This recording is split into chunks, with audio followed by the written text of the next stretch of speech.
to the racks every week. Keep craving that rush that you get when you flip to the next page. Life is better when you live in between Wednesdays. Yes, say, got a massive back. What's up, folks? I'm your host, Konrad, on Wednesday Night Reviews, and today we're doing something a little different. We're having a bit of a sketch duel.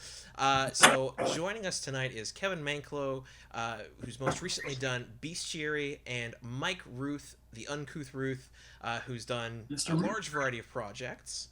So, Mike, Kevin, thanks for coming on the show. Thanks for having me. No problems. So yeah, tonight a little bit odd and different. You know what? I think I'll start this similar to how I start my interviews, just in case people haven't watched my previous videos with you two or heard your names, seen your faces. So briefly, Kevin, can you describe who you are? Sure. I'm a indie comic artist who is trying to work on Kickstarters and webcomics in my spare time. I've got a day job. So my stuff doesn't come out quite as fast, but love working on the medium, so I do as much as I can when I can do it. And I've known Mike a long time ago, way back when in the college days. Very long time ago. Yeah. And Okay. we recently just kind of got reacquainted again at a few different conventions. So Yeah. Cool. And Mike, who is Mike Rooth? Mike Rooth is very tired. No, but I've been an illustrator for a long time and working in comics now for the last 10, 11 years now, kind of more exclusively. But yeah, a long career before that doing children's books and things like that. And yeah, I've worked on some covers for some different publishers and some properties which I'm a big fan of, Turtles and Swamp Thing.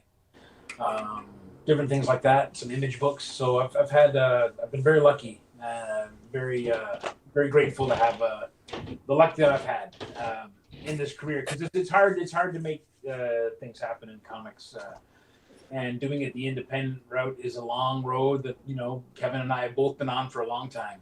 a long time.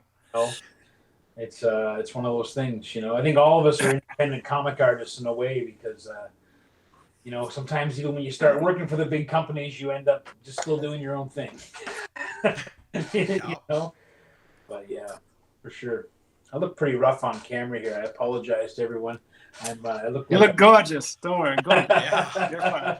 I'm so jealous. That what? Yeah. So for tonight, the whole point of tonight, we started talking about this a long time ago about maybe doing something for October Halloween and doing like a werewolf drawing. Mm-hmm. Now that we're past Halloween and far closer to Christmas, I thought it could be something cool to do some Christmas related monsters. So beyond the extreme, bounds of Christmas and monster, how's it sound? Do you guys think you could draw something related to that? Oh yeah. Yeah, I think so. Yeah, I mean anything can be a Christmas monster if you Pretty much, yeah. put it in a Christmas scene. Perfect. Yeah. I was thinking about that today. I was like, what am I going to draw? Maybe a Christmas thing. And I was like, we were going to do werewolves. And I thought, what if it was like a werewolf that ended up just wandering a little bit farther north than usual? And it was just a regular wolf at first, they thought. Maybe they thought it was a dog. And then it could be like a whole thing angle, but it's actually Santa's workshop. I don't know. Something That's kind cool. of a werewolf in Santa's workshop could be fun. I But could dig that. it would harken too much back to the Lobo paramilitary special, I think. I think it would be a little bit too much of that. So, and I wouldn't want to tread on those toes. So, I mean, as long as you're having fun, I'm sure we'll have a good time. oh, Yeah, Kevin, that work for you? You got something sort of cooking in your brain? Yeah, either zombie reindeer and evil elves, or there's a story of an elf, of a Santa's elf, and he's a weathered old guy, but he's trying to bring that last keg of beer to celebrate with the elves through a haunted forest into the North Pole, and he's being followed. So there's something there as well. I don't know. Oh, that could be cool. Yeah. mm-hmm. All right. Well, Krampus is always a satisfying thing to draw too. I bet you do. Yeah. I bet you do a hell of a Krampus with this book, man. mhm. My God, you guys got to see the monsters and things in this thing. It's unbelievable. I don't know. Oh, I yeah. think you did a hell of a werewolf with this one. Right? Or a bear wolf. I don't know. Is it bear wolf or werebear? Werebear, yeah. Werebear, yeah. A failed Sweet. experiment. The Russian government was trying to make an army of bear soldiers, and they couldn't get it stabilized. But the wolf serum that they developed worked out fine. So Nice. yeah, good fun. And that's in your book Dodge, correct? That's revealed in Dodge. Yeah, that's kind of the whole thing about Dodge. He's one of those characters that they give his corpse the bear serum, and he essentially wakes up and turns into a werebear, but he's already dead, so he turns into a werebear, and it kind of brings him back to life. But then it actually puts his status of his life kind of in question. Like, what does that mean? If you were dead and then you became a werewolf or a werebear, and now you live again, but you live with this curse of being, or a curse or a gift, whatever you want to call it, of being a werebear, but you're alive again, but you were dead. So what are you, in fact? Are you undead? He doesn't decompose, but he can't really die. So it's kind of he's a fun character to play with anyway. So yeah, that's super cool. Yeah. So yeah, I'm gonna leave this up to you. If you guys want to flip your cameras, Mike, I appreciate with how your work is set up, it might be easier for you to flip your camera. Yeah, I might flip it here. Yeah. Go for it, Kevin. Same thing. If you don't want a camera in your face, if you want to flip it and just show it. Yeah. I'll leave it up to you. I'm not stressed. I just don't want to look at my tired old face anymore. I'm gonna switch over. All right, where are we? Here we go. There's something really cool about the whole werewolf concept, because, like, can you imagine werewolf, right? Your neighbor, he's bitten. You have no idea. And let's say he is a werewolf or he isn't a werewolf, but for the rest of your days, anybody could be a suspect. So whatever happens in your neighborhood, you're looking at everybody around you. I mean, that is a bit of a terrifying prospect. Oh, hell yeah. Now, if you include that with any other type of creature that could be a werewolf, then bear wolf, werebear, raccoon wolf. Yeah. Were raccoon. Just keep on going and going. I feel like a were-raccoon would be very prevalent in Toronto. A were-raccoon would be, I think, would be especially skilled. I find raccoons to be very impressive animals with their dexterity and their not so much their agility, but their hands. Like I remember my wife always tells a story about camping, and everyone had these like McDonald's hamburgers that they had brought hamburgers to the campsite, or they had just made the hamburgers or something. And she was sitting there in the dark by the fire eating a hamburger, and she had her arm just hanging down by the side holding onto one, and she felt these weird cold little skeletal fingers come and grip each finger and pry each finger off the burger enough and dislodge the burger and ran away with it. And she said it was just the most weird thing. Like, this little set of hands came and removed the burger from her hand. And I always think about those things. And yeah, I think as a mutant animal, or as a werebear or a were raccoon, would be extra skilled. It might be able to use tools and do all kinds of things because of the dexterity it already has as a raccoon. Yeah, my parents always told me a story about when they got a cottage, the neighbor they didn't know would feed the raccoons all the time. Oh. And one night they're sitting out there on the porch, and they see this set of 8 eyes in the dark just wandering towards them. Ooh. And they had no idea what it was. And then finally my dad ran in and got a flashlight. He's like, what the hell's going on? It was the raccoons coming for their evening dinner. The whole family of them. That's amazing. I have an ongoing problem with raccoons. Specifically, since I've started living in Scarborough and now Richmond Hill, most recently. So in my house, or not in my house, but just outside of my house, we have a side door, and it's got a little patio, and that's where we keep like our garbage bins and stuff. And we have a green bin, like most people, which has got the latch lid that swings open. And so, like all good raccoons, they like to get in it, and I can't tell you the amount of times that, it's Tuesday night in Richmond Hill where I am. It's garbage night, right? And I flick the light on, I open the door, I grab the organics to go take it out to the bin, and the latch pops open and a raccoon looks at me and I look at him and it's just like, do I have to move, dude? And I'm like, come on, man, go. And he's like, all right. And he slowly slinks out and his big chubby body climbs up the fence. But recently around here, he'll climb up the fence and sort of walk along it until he's just about at, basically he could run straight shot into my door. And he looks at me and he waits. He's like, are you going to come out or am I good? So I've just started, I hit a point where I'm like, hey guys, come on. I'll clap and I'll snap my fingers. I'm like, go, go, go. But yeah, they just keep coming back. So I think, yeah, a were-raccoon would be an interesting character. My brain is like, in D&D, how would you work that? In D&D. I mean, all logical things come back to, in D&D, how would this work? Well, I always think about the TMNT and Other Strangeness game, for the Palladium games. Yeah. I mean, that has been such a huge inspiration for me. That book has generated so many ideas and so many, so much thinking around that, like the different advantages that different animals would come with and disadvantages, of course, that they would have.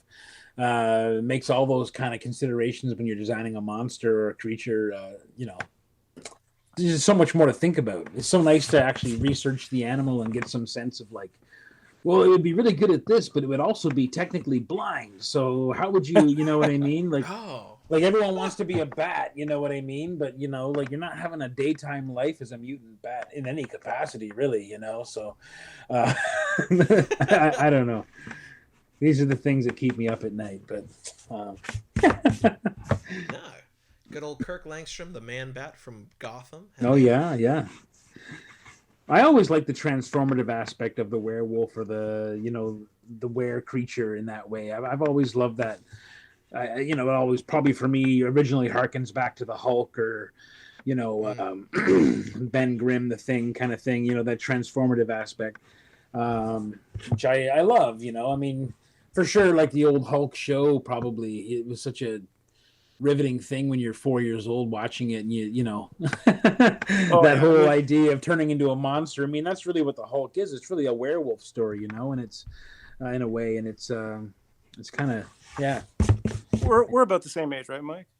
I think so. Yeah, 47. Yeah, 47. Right. So yeah, the Hulk would have blown your mind as well after 18 was over and you switched over and watched some of those classics. Yeah. Oh yeah, absolutely. I remember watching the Hulk show and like just being totally blown away. I was probably like 5 or 6 years old, and it was the Hulk, and it was not the Hulk. It was around the same time as the Hulk. I remember the $6 Million Man was always on, and I remember the $6 Million Man and Bigfoot, the Bigfoot episode with Andre the Giant. And those things kind of with the Hulk kind of resonate very strongly with me as a kid, which is probably why I love drawing monsters so much today. But yeah, it's all about the monsters for me. It always kind of has been. My nickname when I was in like grade 3 was actually Wolfman. Tell me you didn't have a beard already. No, I had a rotten temper, but I also used to draw lots of werewolfy type stuff even when I was that age, and so I think that's where the name stuck. It was like the teacher called me that one day, and it just stuck like that. So it was kind of funny. I'm sitting at a Comic-Con in 2015 or 2016, many decades later, and I get this guy in a costume walks up slowly, kind of creeping towards me like he's not sure if he's looking at a ghost or not, and I just hear him say, "Wolfman?" And it was one of those like Ben Kenobi moments where I was like, "That's a name I have not heard in a long time," And it was pretty weird, but it was pretty cool. I haven't seen that guy since the 4th grade, and he recognized me and called me Wolfman. That was really, really, really bizarre. Yeah. So how did you get the nickname Uncouth? That one, that's harder to remember because my life was a bit of a blur in those days. But right. I was living up to the word, we'll say, then. But I think it rhymed with Rooth, and it was also kind of like my dad's moniker, I think, for a time when he was kind of a younger guy. And it ended up just kind of sticking. I ended up getting it tattooed huge on my back, like in very nice. Motorhead letters, like back Very in nice. back in like 97, I think 97 or 98. I was gonna get it on my stomach, and I remember the artist at the time was like, "You don't want that on your stomach. You're gonna howl like a little baby in front of all these people, and it's gonna be a humiliating night. Let me do your back. You won't even know I'm there." And it was true. She did beautiful work, and it still holds up, black as could be to this day. It's been well over. Well, it was 98 when I got it, so yeah. I'm waiting for the story to end with, and then I married her. No, no, I didn't marry that one. No, she was a little too wild for me, but yeah, she tattooed that. I think she tattooed me actually in the house that you probably swung by partying with Munson in those days. We were at Sheridan. Like I think she did it right in the living room of that crazy party frat house we all lived in. So yeah, it was nuts. Those were the wild old days. Those were definitely the wild old days. Uncouth Ruth came from those days, though, when I was drinking moose juice and stuff like that. Oh, the moose juice. The moose juice was a little bit of a painful, legendary, weird thing that I used to drink. What was it again? It was it gin, frozen lemonade, or?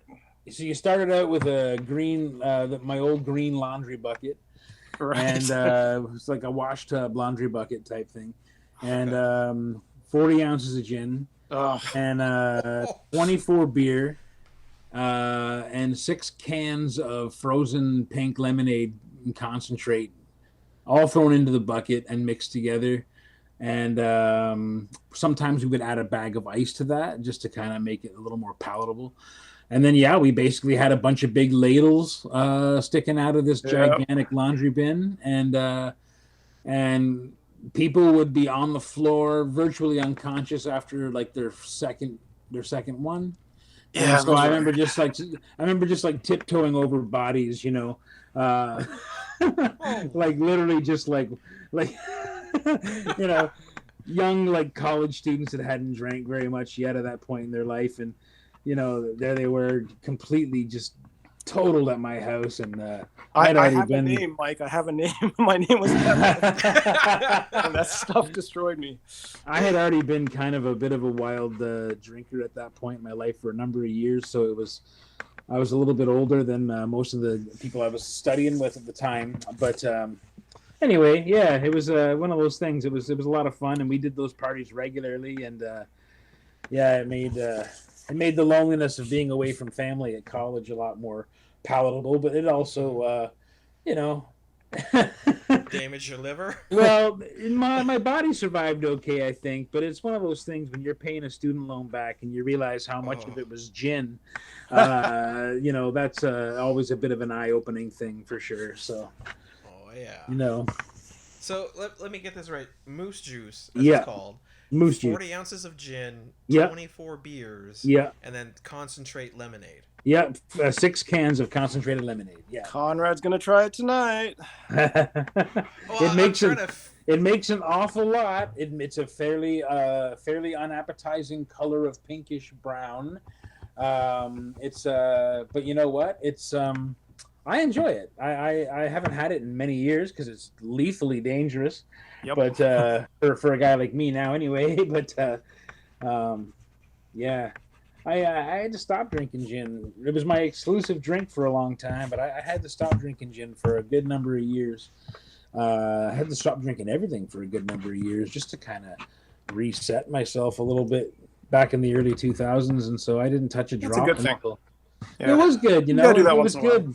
It felt good actually to give it up and just really enjoy just having like one glass of wine and actually almost getting totally shit canned off of 1.5. You know what I mean? Just because there's like that long separation from. I used to have to drink. I used to drink 40 ounces of gin before I left the house in those days. Like it was, you know what I mean? It was those were crazy days. Well, that's the artist life, right? It's like university student artist life. It's just deadlines and deadlines. That's it. It's crazy. Just deadlines, man. Yeah. I'm not feeling this sketch just yet. I'll try something. I have to say, as someone who doesn't drink a ton, I like my whiskey, but a glass here or there. I'm much more of a weed guy. Yeah. The idea of drinking anything near that is just like right now. I am positive if I had 2 regular beers, I'd be like, all right, Konrad's good. Konrad's buzzing, feeling nice. Oh. Although I am mentally trying to break down, okay, if we had 40 ounces gin, 24 beers, what do we have to break that down to get like 2 glasses out of it? How small of a pour? Yeah, that sounds just... Ooh. Yeah, it's yeah. The pink lemonade is actually the diffuser of the whole thing because it's such a strong, intense flavor, and you don't. Yeah. It's not like you mix it with the water. You throw it in just pure a frozen can. You mash it up in the can with the beer and the gin, and you stir it up until it becomes the ice. It becomes the liquid of the drink. But yeah, it's that is such an intense blast of flavor that it actually masks a lot of the worst parts of the burden of drinking something that powerful. It's it's a little bit nuts, but yeah. Jeez, those were the days. Our mutual friend, legendarily, was sick at. I was living in a high-rise here in Oakville at the time, and legendarily, our friend had to be sick after drinking moose juice, and he ran out on the balcony, and the building was all painted beige. No. Quite recently, actually, and then he vomited, and it actually went down the entire building from the 6th floor down. That is a legendary move. And it was legendary because it was so legendary. He actually made it into part of a 3-part illustration assignment we had to do, a narrative we had to do, where I can't remember how it worked. It was some kind of poetry type thing attached to some images, 3 images that had to be strung together in a sequence. And the final sequence in his piece was this line of vomit that could be seen from the highway, over the mall, over the, like looking across, from the highway, you could see the overpass, you could see that building, and you could see a shiny brown line going down where he had been sick. And anyway, it's just hilarious. Classic. Classic wild times. Yeah. Okay, so guys, I have a question actually. It's come to mind. I'd like to ask. Yeah. For the way I've seen you both draw, and for Kevin's style, anyone who checks out Bestiary, you, Kevin, have a very specific style where things tend to be, vague within the realm of fantasy, but fairly controlled. And like the elf you're drawing, it's because I don't know what I'm doing. So. But when I've seen you draw, creatures, the Wendigo, the various monsters, there is I find you often draw them to be not emaciated, but thin, sinewy muscles, thinner ligaments, things like that. And then Mike, from when I've watched you draw, when you've drawn Swamp Thing for me, when you've just done covers like for Dodge, you tend to go with these big, massive, hulking beasts. Can you guys talk about sort of your approach to drawing monsters and your mentality about it? You want to go first, Mike? Oh, you go ahead, man. So I think for me, I want to get to the inking as fast as possible. So for me, penciling, like this is loose, but it's pretty tight for what I normally do. Normally I'm just kind of outlining really fast, and then I just try and make it work with the inking. Now, when I do digital, that doesn't happen, and I'm still trying to mimic inking traditional when I'm on digital. And it's tough, but yep. It's one of those things where I'm trying to get a nice fluid, loose brush line. And lately I haven't been using any fine liners or anything. I might tonight a little bit, but it's mainly all just brush pen for me lately. I just feel like I get more of a natural line stroke. So then when I'm applying that to any kind of a creature, I don't know, the whole world of like musculature kind of goes out the door, and anatomy, and it just becomes wherever the line feels like it's taking me. And also when I draw characters that are emaciated and sinewy, as you were saying, Konrad, I like drawing wrinkles. I don't know why. Wrinkles are my thing. Nice. Yeah. I find it interesting that you said that, because that you really just are in a kind of a rush, a stampede to get to the inking. I'm very much the same way. I know that my brush knows what it wants to do, even before I know what I want to do. Right. I actually have to rein it in sometimes. Sometimes the brush is like a living thing, because you have a rough idea. And I actually don't like to do tight pencils, because I know myself, and I know that regardless of how tight I go with my pencils, my lines on the page are still going to be betrayed by my instinct in the brush. Absolutely. It's like Stormbringer. It's like Elric and Stormbringer. You pull that brush out, it has to make the marks it's going to make. It doesn't take any compromises. It's just going to do what it does. Like, Yeah. I'm having a dog of a time today because of some of the work that I've been doing. I've been doing these pencils with digitally. I've been using like just a Procreate 6B pencil, just for the sake of having a nice big kind of sketchy, just for concept art. I like to use on the Procreate. But then it creates some really nice softness and some really interesting texture, which looks like a pencil. And then when you print it out, like I'll print it out in blue lines so that I can ink things by hand. And I have a very hard time capturing that the softness that comes with some of the nice digital penciling things. So I really try to keep my pencils as limited as possible, because they don't matter. The details actually don't matter, and that's the big problem for me.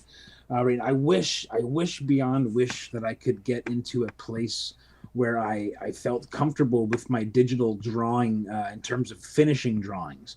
I don't mind doing pencils digitally, because I can make all kinds of corrections, and I can actually really turn it to my advantage in terms of getting pages done and keeping consistency and keeping if you have to repeat something rather than having to draw it 500 times, you can copy and paste certain things, just like little assisted things that make you get from point A to point B much faster. And so we're not getting paid by the hour when we're making comics, and certainly we're certainly not when we're making them for ourselves either. So it's a whole different kind of approach that way. And I'm just rambling at this point, but at some point I was trying to make a point about how I really just very similarly approach. I keep my pencil simple so that I can just let the brush do its thing. I find even when I'm doing digital work, it's almost to a detriment that I have that unlimited ability to change things. Yep. Because I find I'm just never satisfied. I'm always, Control Alt Z forever. And then I'm getting too into the weeds with it, and I'm zooming in to like 5,000% to make sure I'm getting these lines, and no one will ever see these lines, right? Well, the brutal thing is they might if you're finishing it if you're finishing it at that size with digitally, but what I find is if I'm penciling digitally and I do get into my details, when I go to print that thing out in blue line, it's too small. Some of the things I've zoomed in and had the pleasure of being able to put full faces and full hands and full detail on things that actually aren't going to be enjoyed anywhere near that size. Exactly. And it's certainly not going to be enjoyment when I sit down to draw the goddamn thing. So you get to a point where if you're going to be doing digital penciling and it's going to be tight, then you might as well just cross the bridge and just do the inking digitally too, in a way, unless you're okay with just letting some of that stuff go. Because for me, the penciling is where if I want to spend my time and do the penciling and make it nice and tight, that's where the drawing is. Yeah. The inking is the vehicle of comics. And so I try to get to put the keys in the ignition of that vehicle as quickly as I can. So Mike, one thing I've been trying to do for this next Kickstarter book, I'm trying to do my roughs digitally and then get them printed on a thick enough stock and then ink right on that stock. Yep. So I've been trying to find a printer that I can do that type of thing at home, but man, they're expensive. They are. For me, I've long sought after having an Epson printer. I used to have one years ago that was a genius, and it was so amazing in terms of the thickness of paper it could print on. I could run a sheet of no problem. Run a sheet of smooth Bristol through it, no problem at all. Run a That's sheet awesome. of vellum through it, no problem at all. Oh, really? I could run stuff as thick as 400 series illustration, not illustration board, obviously, but I could run the 400 series Strathmore stuff through. And I used that thing and abused that thing for so long. And what was great about it was, you get the sensor coming up saying, "Oh, you're out of ink," and I could just pop that cartridge out, pop it back in, and get 2 more months of printing out of the thing. Like, I could have thrown that thing down the stairs and it would have still printed. There's lots of times I thought I probably could have ran a sheet of masonite right through that thing print, because it was just this unbeatable thing, and when it finally died, it was dead. It owed nothing to anybody. It's done its time. But I've been trying to find one similar, and every printer I've had since has been a big disappointment.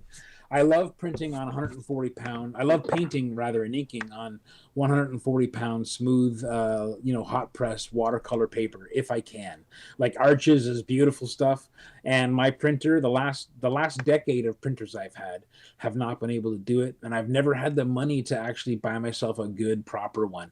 I ended up, if I could get the Epson one that I want, I think it's around $1,200 or so. Right.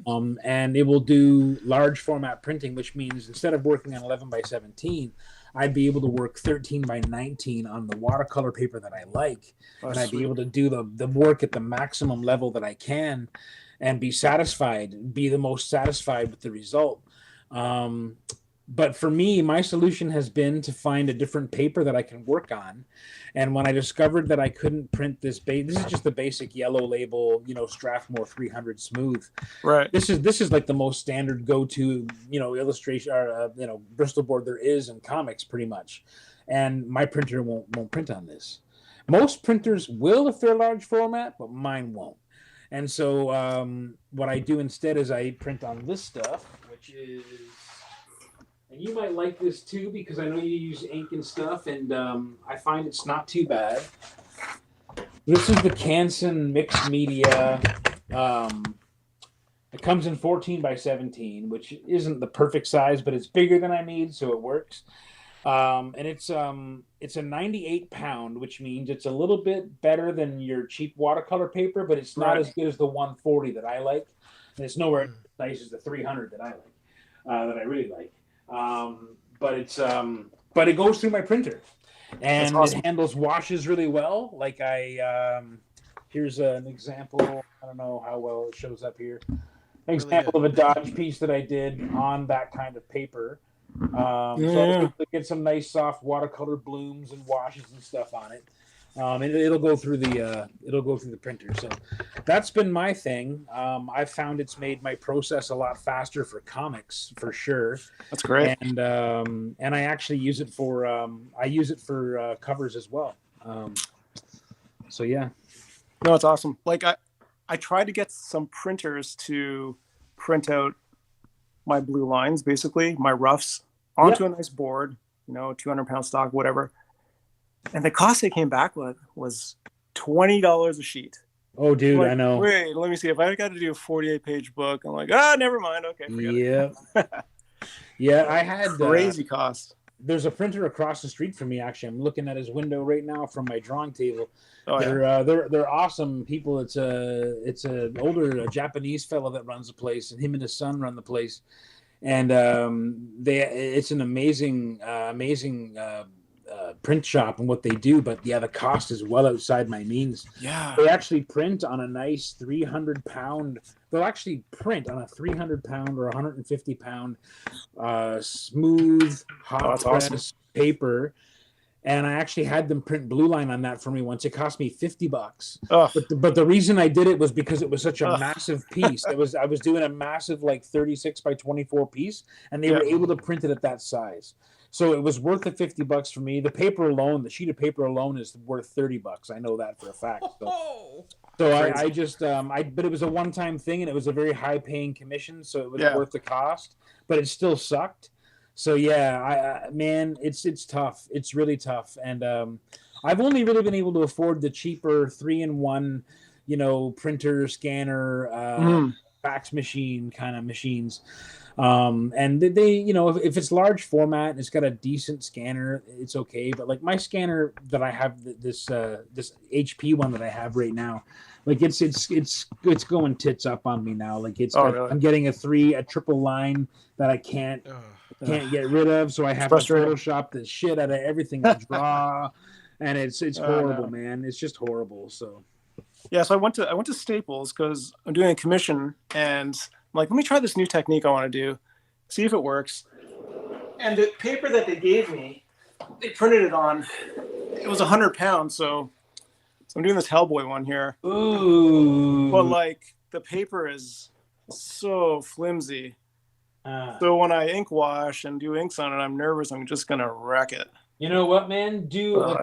What I find with paper like that is I just I do all my solid blacks and lines first. Yeah. And I just tape the edges down and do my wash in a controlled fashion as much as I can, and then basically just let it buck and do its thing under the tape. It's not going to be a perfectly flat thing when it's done, but I know it sucks, man. It sucks.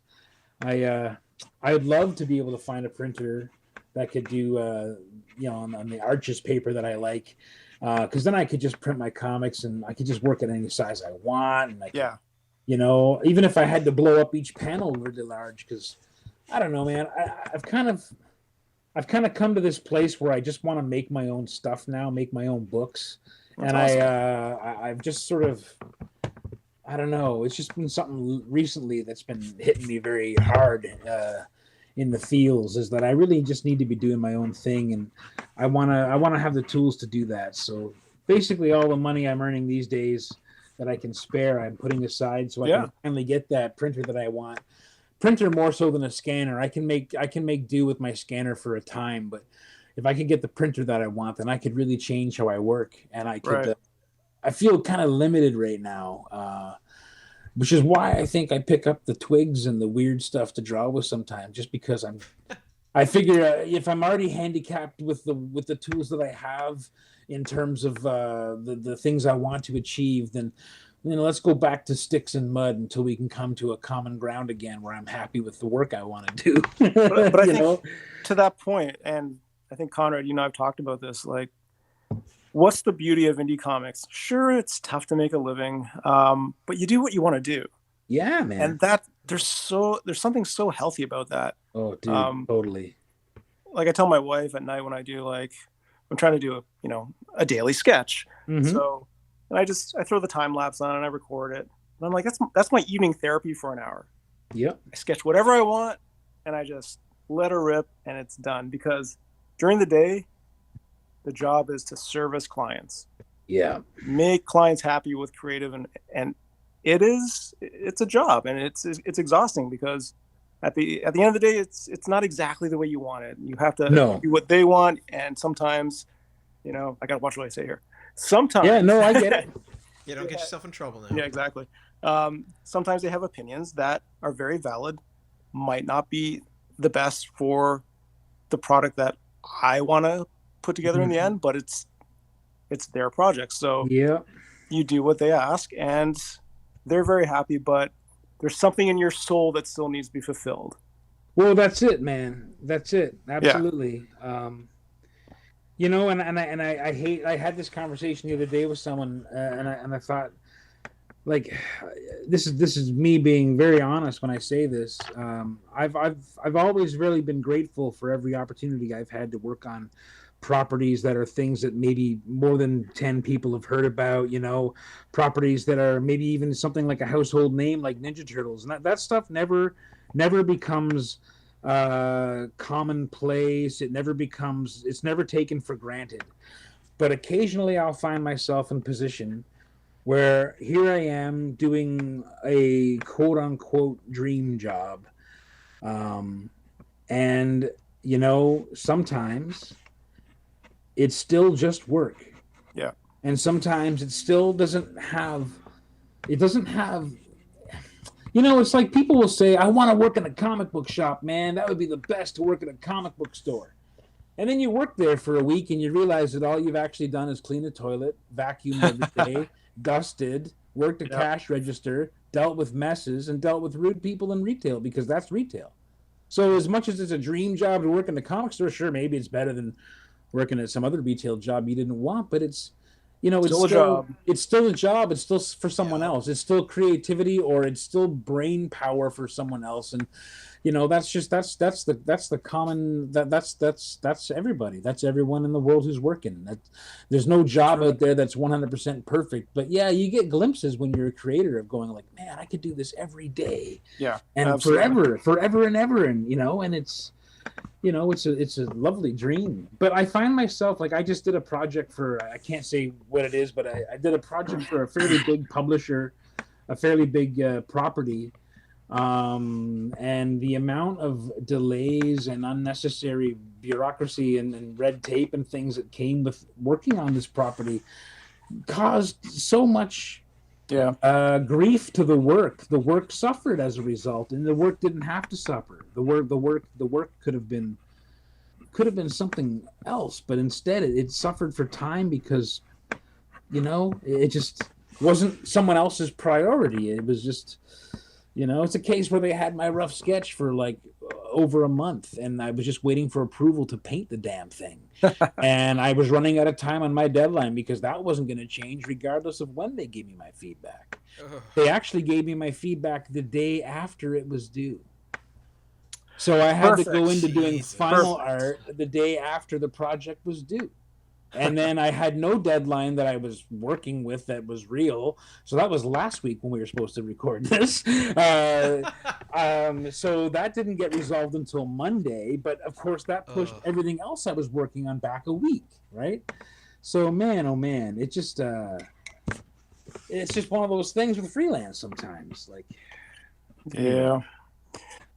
Sometimes it's still just a job. And I think it's important to do things like what we're doing right now, which is just to hang out and draw for fun. Because if we don't do this, we forget why we started doing this to begin with. Absolutely. Where else do I get to use rubber cement as a masking fluid? Come on. Oh, man. What? I was going to ask, is that what you're touched right now? Is that what that is? Yeah. You know what I bought the other day? It made me so happy. I needed one of these so badly. A rubber cement pickup eraser. Yeah, that's awesome. I haven't had one of these since I was in college, and I recently did a piece with a huge amount of masking fluid. And I found that after about 5 minutes of using my thumb to remove the masking fluid, the surface of my thumb was gone. And I had no more digits left to actually remove the fluid, and I found erasers weren't working, like nothing was working. So this thing was just wonderful to find one again and just be like, yeah, I win. Nice. It doesn't change. Like, the joke still applies. My daughter grabs the ends of these things and she's like, "Oh, Dad, look, boogers." I was like, "Oh," just like when I was in university. Perfect. Man, that was like a staple for everybody in those days, rubber cement. Everything had to be mounted. Everything had to be perfectly displayed and handed in. Remember dry mounting? Oh my God. The worst. So basically, dry mounting is when you take one side of something and you apply rubber cement, then you take the other side and you apply rubber cement, and you have to let them both dry and then seam it together, and they will never come apart.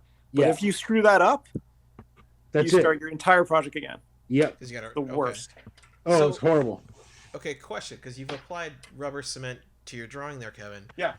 What is it going to do for us non-artistically talented people? So, first thing is it's a wish and a prayer that's going to work out. Sometimes it doesn't. Fair. But if I'm gonna apply an ink wash. So if I want to do an ink wash that's consistent across a background, and I want to keep something white, I'm gonna have to work around that thing that I want to keep white. Like in this case, it's the moon, right? I'm gonna have to work around the moon. It's just never gonna look good.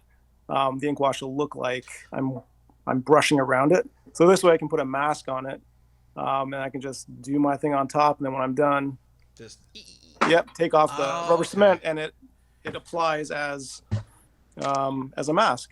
Yeah, and it smells nice. Just kidding, kids. So that thing that you're holding, my partner, who's is also an artist, she has that, No, Mike was just holding it. It's a blue. Yeah, blue this from the Molotov. Yeah. Yeah. Yeah, is that the same thing? It's just a different format. Yeah, essentially, like this isn't what he's using is rubber cement, which works perfectly, absolutely perfectly as a masking fluid. This is basically it in a pen form. The only problem with these things is I love Molotov products; they're fantastic. I love their paint pens. I love everything, but these are the liquid mask. And they're kind of a pump marker. They're okay, except the problem with when you're working with liquid latex is eventually the tip is just going to become totally ensconced in it. And it's actually impossible to remove it. And then it also becomes impossible for any more to flow through it. So what I have found with these pens is I use them very sparingly. And if I'm going to use one a lot, then I make sure I'm going to use it for the day. So I get it in a way that I'll have other projects where I'm going to be using a little bit of masking, and I'll do them on all those pieces because this thing's going to be dead tomorrow anyway, whether I use it for 5 minutes or I use it for 5 hours. Yeah, It's kind of a wasteful product in that way. That's why I've also turned to this too. This is by PBO. This is a drawing gum. You got to mix this up, like shake it up really good, like stir it up really good before you use it. It goes on nice and smooth and flows well and removes easily. It doesn't leave a blue stain on the page or anything like that. But it will pretty much destroy whatever brush you use to apply it with, right? So, it's like working with liquid latex, right? So it's got a one-way trip kind of thing. Fair. Yeah. Okay, you know what? I've got 2 more questions for you guys. Sure. So the 2 very different questions, I think. So the first one is, when it comes to someone who wanted to get into analog drawing, right? So if someone's out there by chance watching this on YouTube and enjoying themselves and going, these guys are really good artists, I want to do that. What would be your I don't know, say $200 kit for, getting started in comics? That's interesting. That's a good question. Like if I was going to put together a kit of art supplies for someone getting started. Yeah, like paper, pencils, ink. All right. Whatever tools that you've used in your careers. What are say $200 for someone to start with? What would you suggest? Well, I would say, if comics are your thing and you want to go traditional, then the fundamentals are going to be, with your inking and stuff. So I would say I would get a big jug of ink, whatever your favorite brand of ink is. I buy the big jug of Speedball because this will last me years. And it's better than buying the little $5 jars over and over again because they can dry out and everything else too. So I buy the big jug and I find it's pretty good. It's fairly consistent. Not my favorite ink, but it's for regular tasks. So that's about $15 right there, or $20 we'll say. I would get a range of pencils if you like to do any kind of tonal work. Maybe a couple of mechanical pencils. I like to work with HBs and, going up to, I like to work a little bit lighter than that. Sometimes I work with a 2H or an H for layouts. I also like working with these, like these kind of Secord-Reitz pencils, or these, this is a Prismacolor one, but it's the same idea. Erasable light pencil crayons, just for sketching and for layouts. It's good to get a couple of colors too, because sometimes like my layouts look like hot garbage when I'm doing them because I just grab a pencil crayon, whatever's within grasp, and I just noodle stick figures on there until the forms start to take shape and make sense. And then what I'll do is I might go in with another color and begin to define some of those lines so I can start to cut some forms out. Because tomorrow this might actually mean less to me than it does right now. But at the moment, all of this holds all of the secrets in the universe to dodge right now, this scribbling page. So that's what's up with that. But so I would have those in the kit. If you can find one of these erasers, it's the Prismacolor Scholar eraser. They're very hard to find. I used to buy them for $1.49. I used to buy them by the 5s and 10s. They last a long time. It's a guitar pick shape. They get sharper and more lethal as you erase with them. So you can actually get some very fine lines. I'll show you an example. This is one that I did the other day. on Things Are Getting Sketchy, which is a show I do on Saturday nights with my friends. This was an eraser drawing. So this drawing here was actually... I love that one. Saw that online. That was great, man. Thanks, man. Okay. So I just taped off that square area, rubbed the whole thing down with charcoal to get an even, flat, gray rectangle, and then I drew this splinter with the eraser that I just showed. Holy cow! I just actually remove charcoal as I go, basically, to get the kind of light and shadow to work. So I would have a couple of those erasers. I would have some standard Bristol board. I wouldn't spend a ton of money on good brushes because if you're just getting started, you don't know what you're doing with brushes anyway. So you might as well not waste the money on good brushes that you're going to destroy in an hour. You might as well spend like $4 on a student level white Taklon brush and work the hell out of that. I spent the first 5 years of my career working with cheap student level brushes because it's what I could afford. And, once you get skillful with a brush, especially a terrible, cheap, awful brush, when you switch to a good brush, you feel like you're going from riding a lawnmower to like a Star Cruiser. You go into a whole other stratosphere when you're working with stable for the first time and you haven't worked with it. But yeah, I feel like it's something you have to earn myself. I feel like the brush is something that has to be earned, like levels in karate or something like that. I really do. You earn it by practice. There's no contest. There's no judge, but you're the judge, but you got to put the hours in. And I really do feel like if I was starting a kid out with art supplies, I wouldn't waste any money on really good brushes. I'd get a range of cheap student brushes and I'd get a big blast of watercolor paper too. Nice thick pad of watercolor paper that they could play around with for washes. In terms of pens, I like these. These are my go-to pens for detail work. It's the Unipin Fine Line brush pen. It's got a super stable black ink. I can ink this whole piece that I'm doing right now and erase my pencils out, and it won't remove any of the ink. These have a less stable ink. This is the Pentel Pocket Brush Pen. It has a less stable ink for erasing over, but you know what? It's basically like a brush that's always live. It doesn't have the finesse that like my favorite brush does, but it's which you wouldn't be able to tell from looking at it. Yeah, that's my go-to as well. The Pentel you can buy fairly cheap as well. So yeah, it's like a $25 brush with a bunch of refills, and you know what? The refills, you can find the refills. You can find them on Amazon and different places too, but you can get them pretty cheap if you buy them in bulk. If you can find them in bulk. And they're little refillable things. They're pretty decent to draw with. So I'd put one of those in there too. It's amazing how quickly $200 will get eaten up in an art store. Oh yeah. So we might already be there with that. Maybe a set of grayscale markers if ink and wash isn't your thing. I'd recommend like either the Winsor Newton markers or maybe a set of Copics if you have a little bit extra money. Or Copics. if they're on sale. You're rich, go for your Copics. If you're rich, or you can get them, on sale in some capacity. Yeah. Then that's the way. They're very expensive though. There's other versions, other brands that are similar, kind of knockoffs that do just as well, though. It really depends. The only thing about working with markers, and I think a lot of people don't realize this when they're spending thousands of dollars at Comic-Cons on commissions that are done in Copic markers, is that Copic markers don't last. They won't stand the test of time like something like gouache or ink will. They won't. They're not light fast. If you have it up and it's getting any sunlight on it, it's going to fade. There's no way around it. It's just the way it is.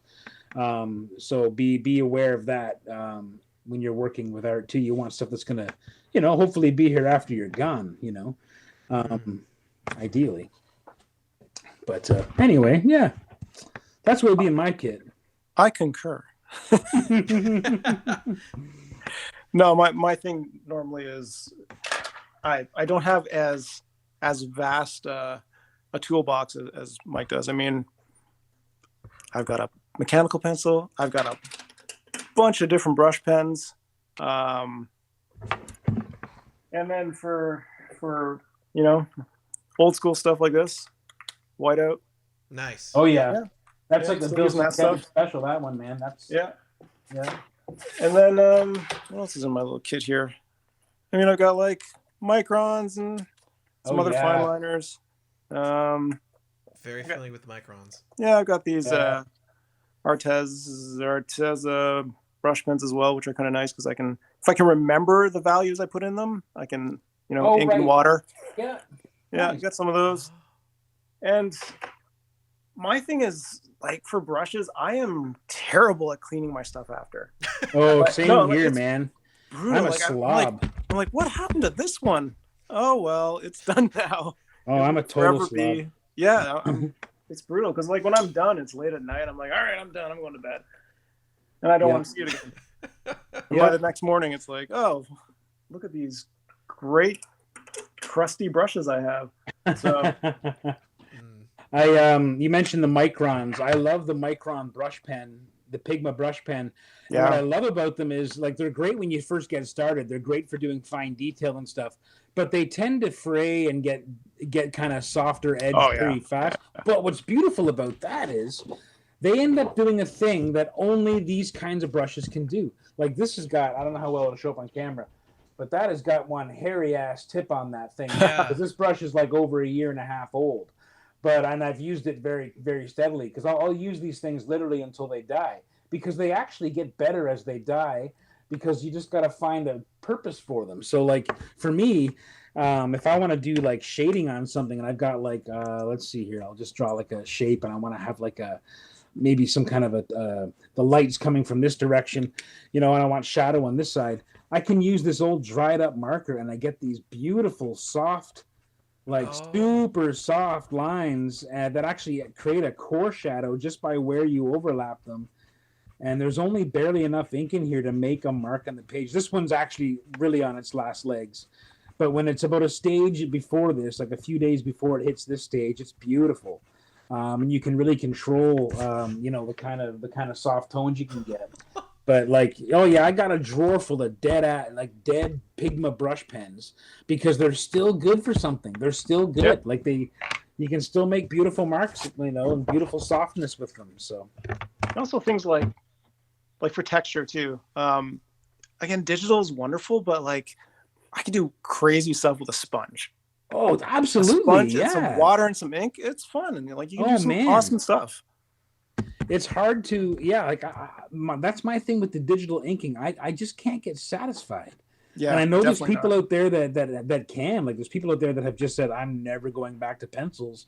Like, I know some artists in Toronto as well who, quite, publicly and famously are like, I'm not drawing comics traditionally ever again because I don't have to. I can do them this way, and I don't have to worry about, whatever. I feel like I'm doing my part for the environment, or I feel like, whatever the motivation might be. For most people working in comics, it's just speed. It's just a simple matter of okay, this thing's penciled and fully realized digitally. I can make any kind of edits I want. I can make any kind of adjustments to scale or proportion I want. Yep. I can multiply things. I can layer things. And when it comes time to ink it, if I could just get happy with that next stage. I mean, the only problem is it kills your secondary market of selling your original art to people. But, when you make a comic book, or when you sign a contract to work on a comic book, and this is something I've learned the hard way many times, you have to remember that you were hired to make a comic book. You weren't hired to archive a pile of beautiful original art for yourself that you can sell. So the number one priority has to be make the comic and get it done on time.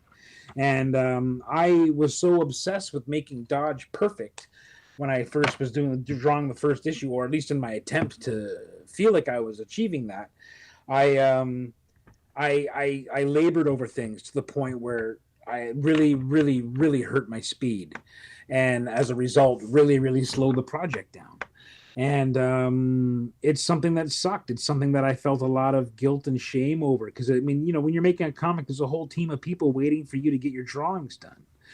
And man. So I feel like if I could find a level of satisfaction, or a tool that spoke the way I wanted to make digital inking speak, then I might be a happier person as a comic book artist. I don't know. You're saying that right now as my writer, Mike Connell, is texting me like, hey, how's the latest pages of Feral going? I'm like, oh, they're fine. I'm working on them right now. Yeah. Yeah, I don't know. When it comes to pages, I mean, I think Konrad and I have talked about this before. Like, it really is a different set of muscles than working on a single image, a cover or a pinup or something. And I find it's like you say with working digitally, you know, part of the problem with infinite changeability and editability is it's impossible to find satisfaction because you have so many options available. Yep. Well, I find the same thing is true with drawing a page. You have so many ways to get from panel 1 to panel 6 on that page, or however many panels are on the page. You know, you have so many different routes. It's like a snakes and ladders game of how to get there. There's always the best way, for sure. And maybe that first instinct you have in your thumbnail sketch is the best way because it's the simplest or the most clear solutions.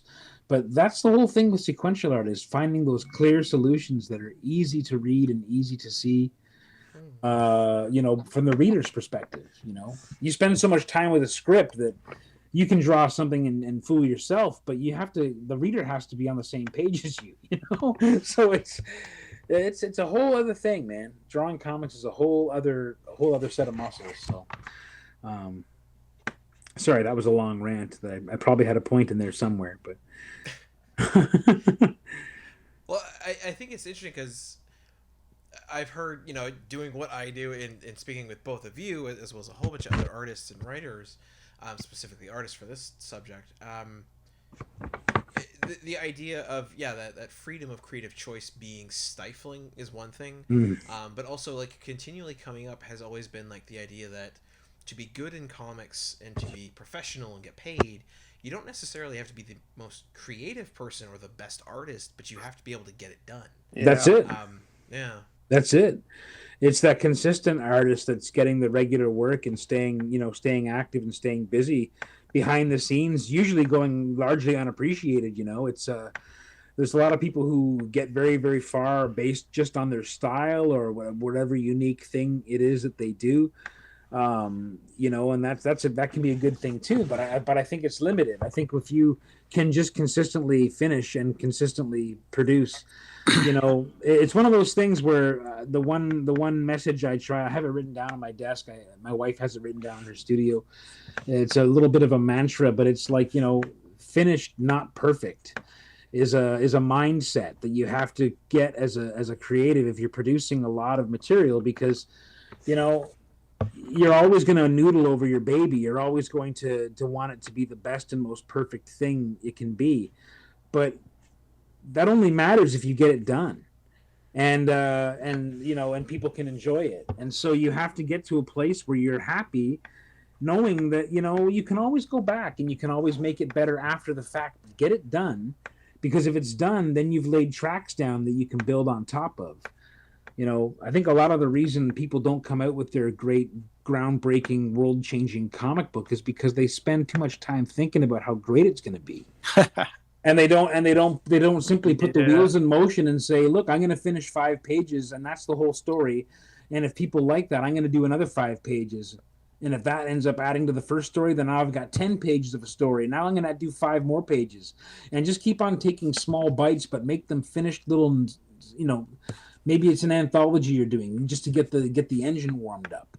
I don't know how people can draw a monthly book. I have no idea. I am shocked by that.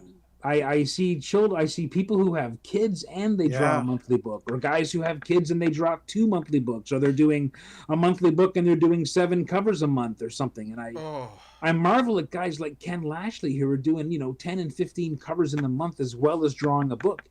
And I'm just like, how is it even possible? Because I mean, the time that goes into this is out of control sometimes, and I just don't know how. The time that goes into comics for me is staggering. Like, I don't think about what I'm getting paid by the hour, because I'd cry myself to sleep. You know, it's it's crazy the amount of effort that goes into it, you know. And I feel like I get paid pretty well, to be honest, doing comics and stuff. Like, I'm not complaining about that. It's just it's the nature of the work is just so time consuming. And that's the thing, even when you're not drawing, and you're thinking about what you have to draw tomorrow. Like, oh, I got to draw that scene where the Jeep drives up and drops 3 people off on the corner. Oh man, how am I going to draw this Jeep in the street corner? Like that stuff haunts me. It tortures me. You know what I mean? I hate it. I hate drawing, guys. Is basically what I'm saying. No, but is this Mike's retirement party? There's a whole mental game where you've got to really prepare yourself, like for what you're up against. It's yeah, man, it's challenging for sure. Okay, I've got a question. Do either of you go on TikTok at all? I don't go on TikTok. I don't. I probably should. It seems like that's the way the wind is blowing. But yeah, same here. Unfortunately, I don't either. I should as well, but it's also a time thing. There's no time for that. Get sucked into it, please. I'm noticing a lot of comic book artists, especially this week. I'm seeing constant posts that everyone's moving over to Hive. Oh yeah, because of the whole Twitter thing. And I mean, I was thinking about it, and you know, I to secure the name, I made an account. I think my wife is following me, and I think I'm following her, and that's it. But I honestly just really wrestled with the idea of like, man, I've been talking for 2 years about how I want to get off social media and just like go to like a newsletter based kind of experience for people, and just, you know what I mean? Just like move off of it, like, because it's, you know, it's all, I don't know. And the last thing I want to do is have another one distracting me. Like, I'm barely on Twitter, and I run everything out of my Instagram account, but I still find it so much to do. It's so much effort, you know, to get any kind of traction happening. I don't know. It's weird. It's very weird. Okay. It's exhausting. I mean, just posting and following, and then trying to build conversations with other artists and friends and family on social. Oh yeah. I barely go on Facebook anymore, just because I can't find anything. As soon as I see something I like, I'm like, oh, there it is, and I go back to it. I'm like, it's gone. Yeah. I don't understand the algorithm. But I mean, for me, it's mainly Instagram because I'm a picture guy. I like looking at things. Yeah. TikTok is just one more thing that I'm like, oh, do I want to? Well, I get sucked into that. I mean, I kind of tiptoed into TikTok only by proxy, doing reels on Instagram, and I found that whole process to be so friggin' time consuming and annoying that I was never certain if I was ready to, like, if it was ready to go or not. Like, okay, do I just post this now? Like, I find the interface very very frustrating. So yeah, man, but it seems like everyone's kind of going in that direction. Like, I know a lot of artists have been frustrated because of the way the algorithms all work, and people's posts aren't being seen, and I get all that, man, for sure. I've been weirdly lucky with that. I've had a massive boost in following, you know, whether it's all robots or not, I don't know, but I've had a really massive boost in following on Instagram lately, and like every time I check the app, I've got 5 or 10 more followers, which has just been really strange. So I don't know if that's a good thing or bad, but it's happening anyway. It's a good thing. It's a good thing. Yeah, it's a good thing. Yeah. Interesting. So yeah, it's weird. Yeah. Yeah. The reason I bring it up is I may say the wrong name. It was Mike. I believe it was Mike Hawthorne. Who's a comic book artist. Yeah. I may have the wrong name there, so for the folks out there, do your own research, look it up. But a comic book artist, potentially Mike Hawthorne, posted a video on TikTok, I believe it was, showing basically a commissions check where it stated the like capital earned was like $3,600 or something, which is like cool. And then it starts going through like the commission, you know, this deduction, this expense, printing, shipping, marketing, blah blah blah, miscellaneous. And by the time it got to what this person was actually going to get paid, it had gone from $3,000 to like $1.60. Yeah. Yeah. And I'm just like, is that normal? Because that seems crazy to me.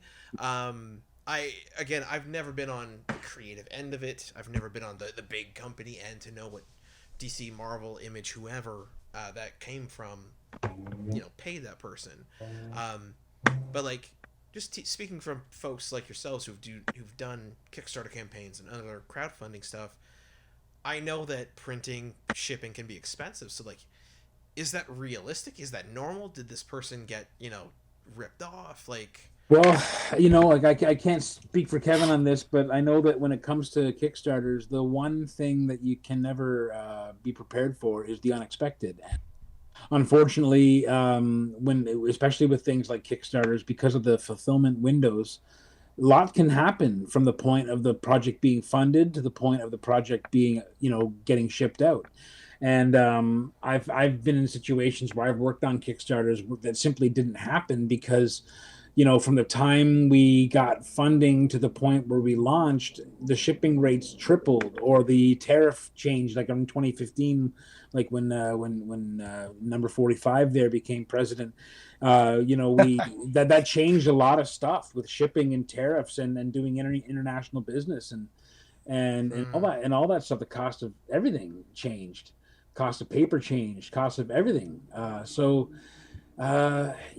mean, I when I did my Still Good for Something book, this found object sketchbook, when I did this, all the pieces I did were massive 14 by 17 pieces. They were big pieces. And the thing that I didn't take into consideration when I sold all the work and sold the books and made it all happen was that finding anything big enough to securely wrap a 14 by 17 piece is tricky as hell. 11 by 17, no problem. But 14? That 14-inch width completely changes the game. And so suddenly I found myself now having to seek out something that wasn't going to require me to put, 3 pounds of Bristol board into every package just to make the artwork secure. So I ended up having to go and buy these special mailers, which were 14 by 19. So they were big enough and they were sturdy and flexy enough to handle the job. But what did that run you? How much is that?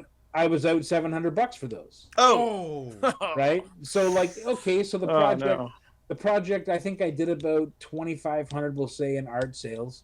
The printing cost me for the books. The printing cost me probably about $800. And then this unexpected shipping thing, well, that was a whole other additional expense. So by the end of it, I didn't really want to break the math down, but it wasn't very much per copy. And I wasn't selling the books for very much. I think I was selling them for 15. So it was, man, you live and you learn for sure. We're getting eaten alive every time we do a Kickstarter for Dodge because of the shipping. We decided this year just to say shipping's included, and we tried to bake the shipping into the cost, but ended up getting a lot more international backers this year. And sending something to Keswick is a lot different than sending something to Amsterdam. Yep. And when you haven't charged for it, my heavens, do you feel that? Yeah. So yeah, man, it's been a lot of learning curve in that regard. So yeah, I mean, like I said, I can't speak for Kevin on that, but certainly the unexpected stuff can really throw those projected numbers out of whack. I think for me, I get blinded and lost in the fact that anyone wants my stuff at all. And so I get so happy just to anyone cares. They're like, I just rack the rest of it up as the cost of doing business and the cost of having the privilege of being able to do something that I love that other people can buy and appreciate. So that's just the cost of things, Yeah. I think to that point, I totally loved doing the bestiary. I enjoyed every moment of it. I loved the campaign. It was great. And we did well. We did really well with the campaign. And we went, a little bit over. And some of that money was, it allowed us to go to Fan Expo and promote it there.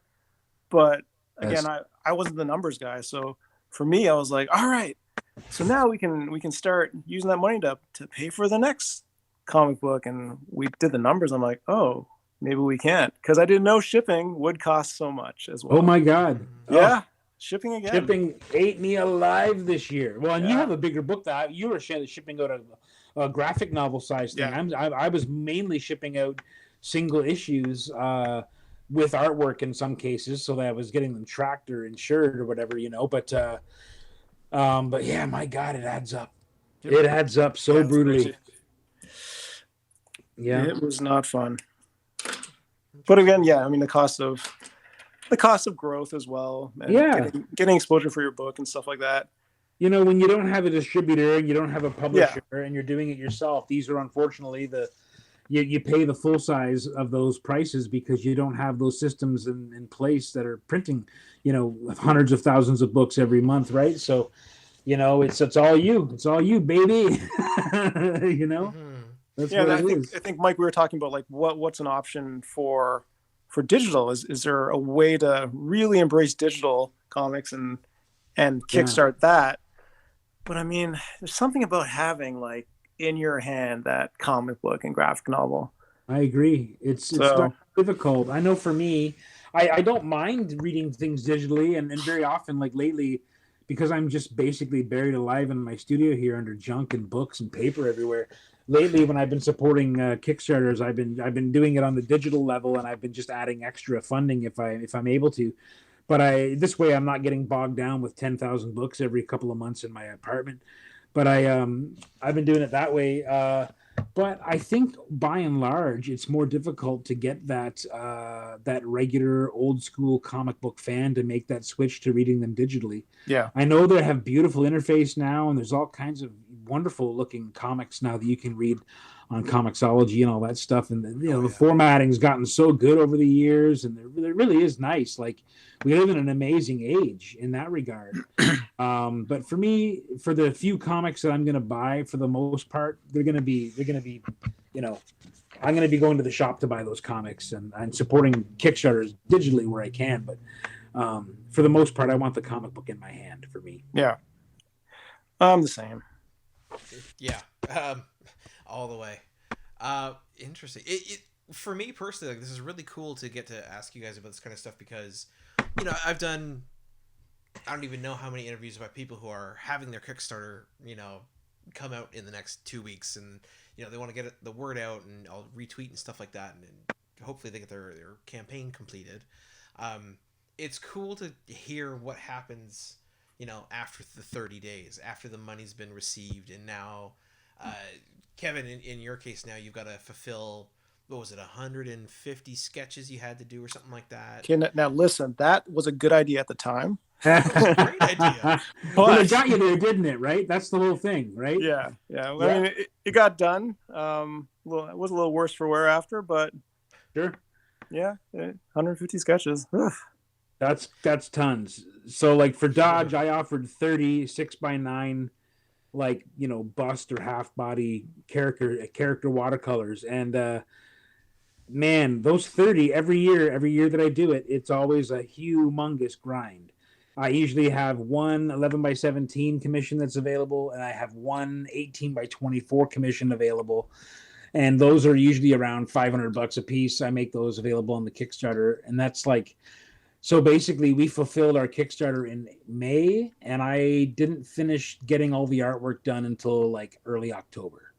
Yeah. So I worked my whole summer on it. Yeah. I worked my whole summer on that stuff, and it's not work you're getting paid for, mind you, but stuff that's going to pay for the printing of the book, and the stickers and the extra swag you've added to the whole project, and the things that make it nice, the things that make it unique and special, and it's a lot goes into it, man, for sure. Oh, so much. I mean, my thing was like trying to find somebody to do the video.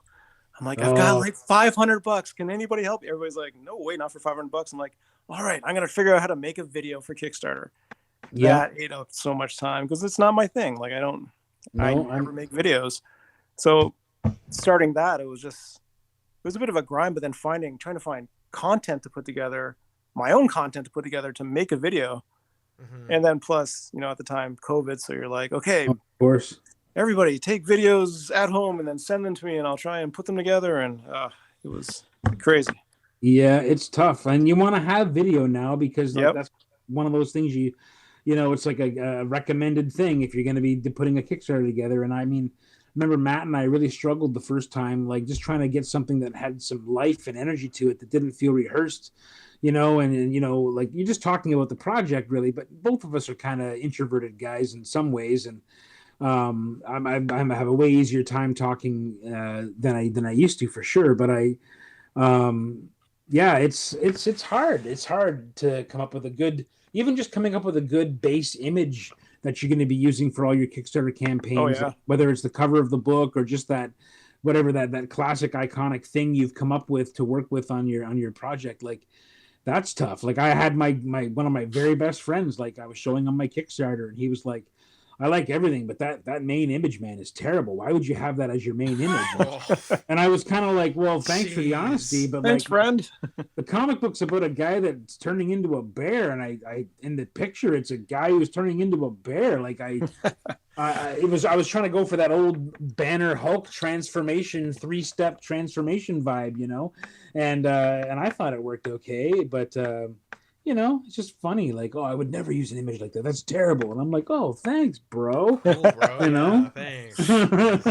But anyway, you know, you're still friends with him, right? Oh yeah, oh yeah.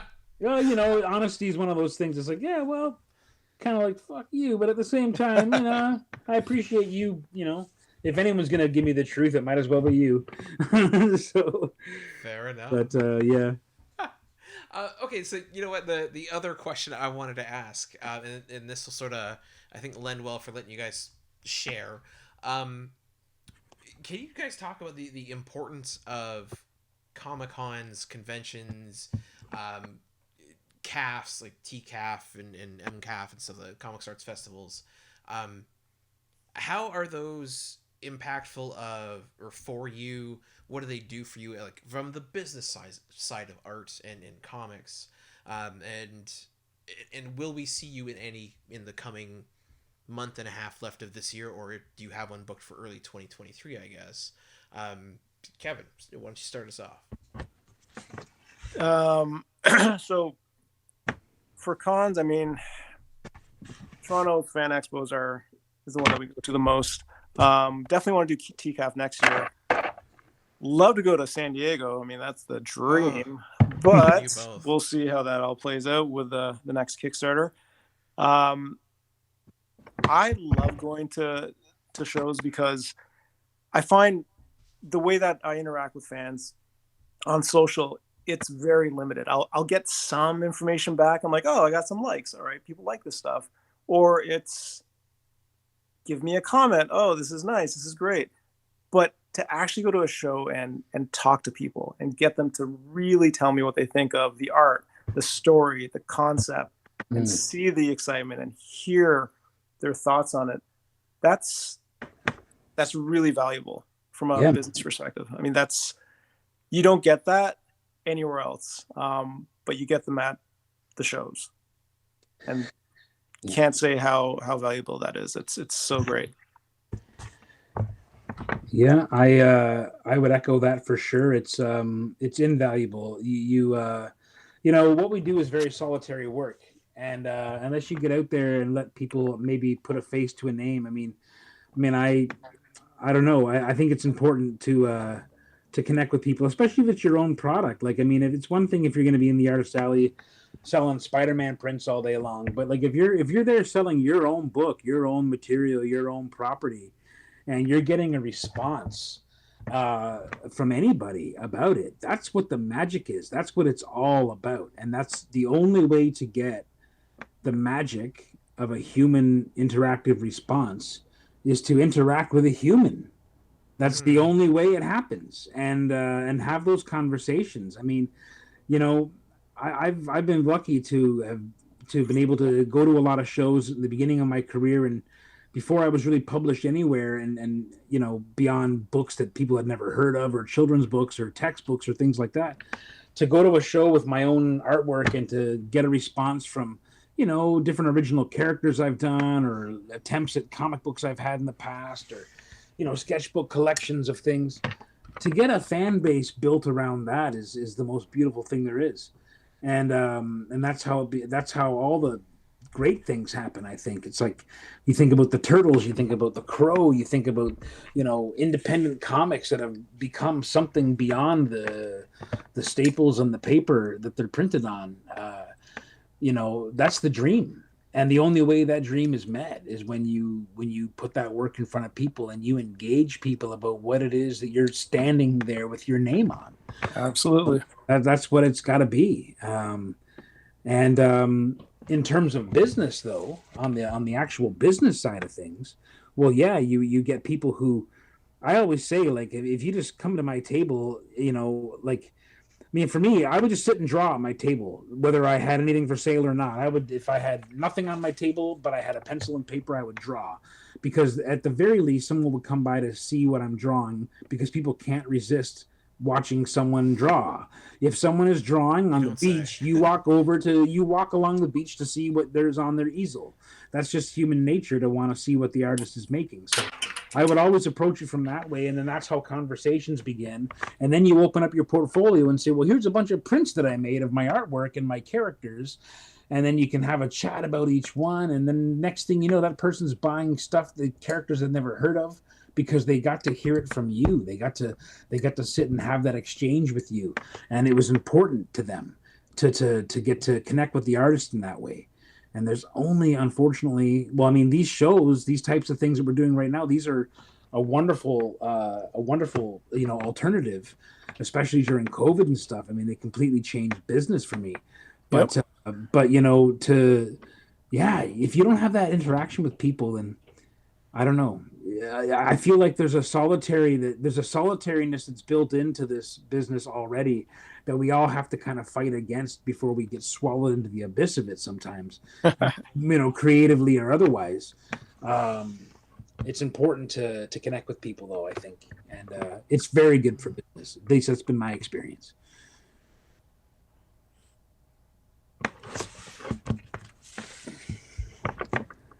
Awesome. Well, thank you for sharing that. Yeah, like it's something I'm very curious about, because as someone who goes to a lot of cons, I love getting the art, and I remember, I guess I'll tell 3 stories, I guess. So for specifically the one that I think stands out the most for both of you is how I met you two. So I remember I think it was 2018, Kevin, you and Mike had set up a booth in Artist Alley, and you had the giant print of your Wendigo under the moon. And I remember walking through, and in my brain mentally back in that time was basically I was only there for signatures, right? So I would go in, I'd have my 3 books per person picked out, and I'd be like, all right, cool. Where's this person at? Where's it? And I would just go, and then after I had everything signed and I was happy, I would go and look at stuff. Right. And so I remember taking a turn at Fan Expo Artist Alley, which is where like a lot of the folks, for anyone who goes or maybe hasn't gone, that's where you would see people who've got hand carved stuff. They're doing their own prints. They're doing fan work, and selling their wares. And that's where you were. So you were parked up there, you and Mike.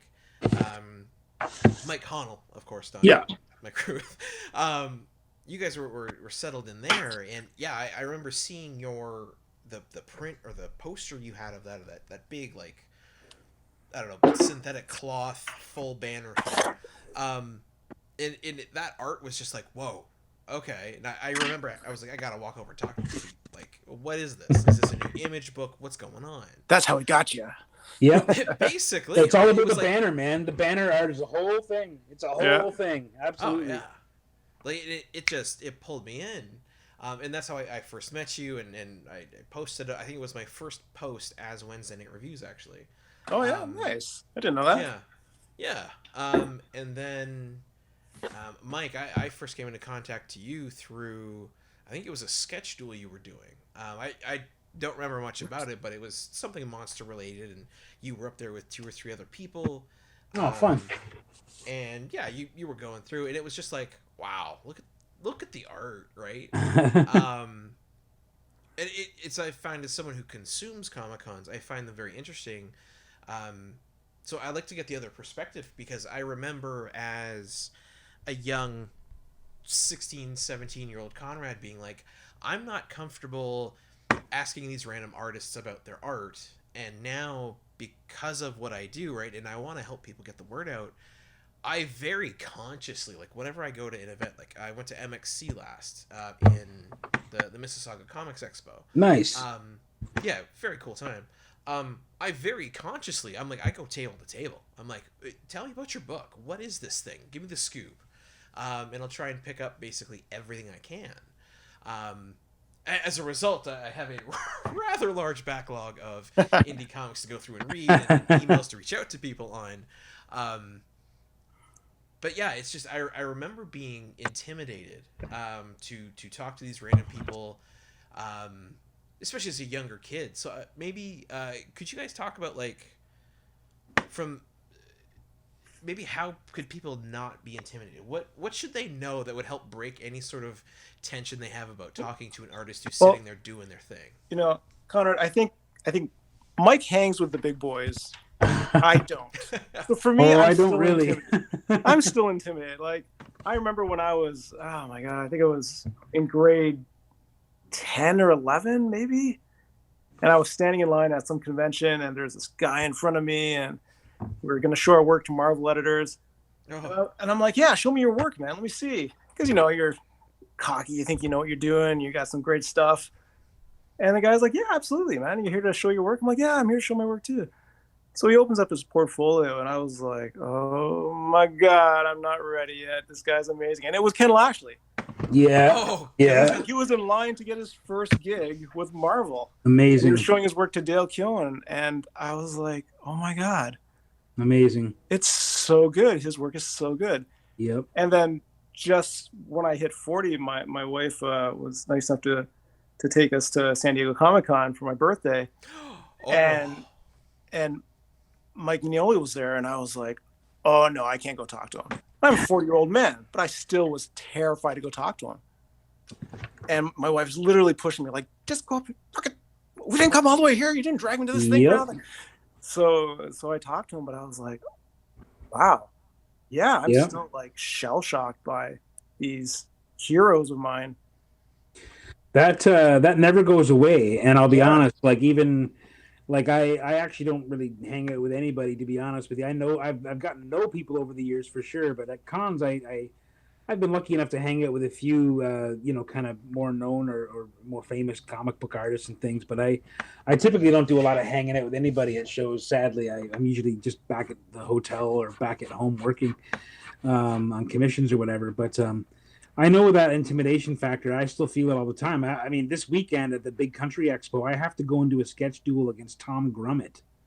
Like that's insane to me. Like I read his comics in high school. Like The guy's unbelievable. I've bought commissions off this man, and now I have to go and face him in a sketch battle, which I think is. And thankfully, the sketch battles are always like this; they're always casual and fun. But the word sketch battle with Tom Grummett doesn't even seem real to me. It's bananas. It doesn't make any sense.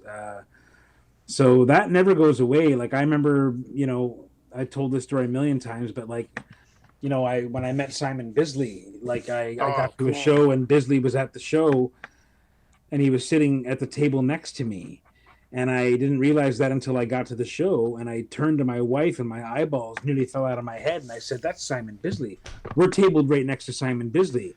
Like, I don't know what I'm going to do. And she's like, go over and say hi to him. And I'm like, yeah, but that you don't understand. That's Simon Bisley, man. Bisley, Oh, like, can't just say hi. I had his posters on my wall. Like I'm a ridiculous fan of this man. Yeah. This is crazy. So she's like, yeah, but we're come all the way to Montreal. If you don't go over and say hi, then what was the point? So I went over and I didn't even get within 2 feet of him, and he noticed that I was wearing a silver Mjolnir around my neck. Oh, nice. And he looked up from his drawing board because he had nothing there. He was there by himself at the table. All he had with him was his drawing weapons and his drawing board, and nothing was on the drawing board. He was just sitting there kind of drumming his hands. And I walked up and I just said, like, the show hadn't started yet. And I just said, I didn't even get a word out. And he reached up and he saw the Mjolnir and he was like, hey! He goes, I got one like that. And he reached up and he grabbed me by the Mjolnir, which is just something that's funny to say. Yep. And he pulled me down towards him, and he was checking it. He's like, oh, yeah. He goes, that's a nice one, And he's kind of turning it over in his hands. He goes, yeah. He goes, you staying at the Westin? I said, yeah, I am staying at the Westin. He goes, all right, then. We're going to drink tonight. And that was it.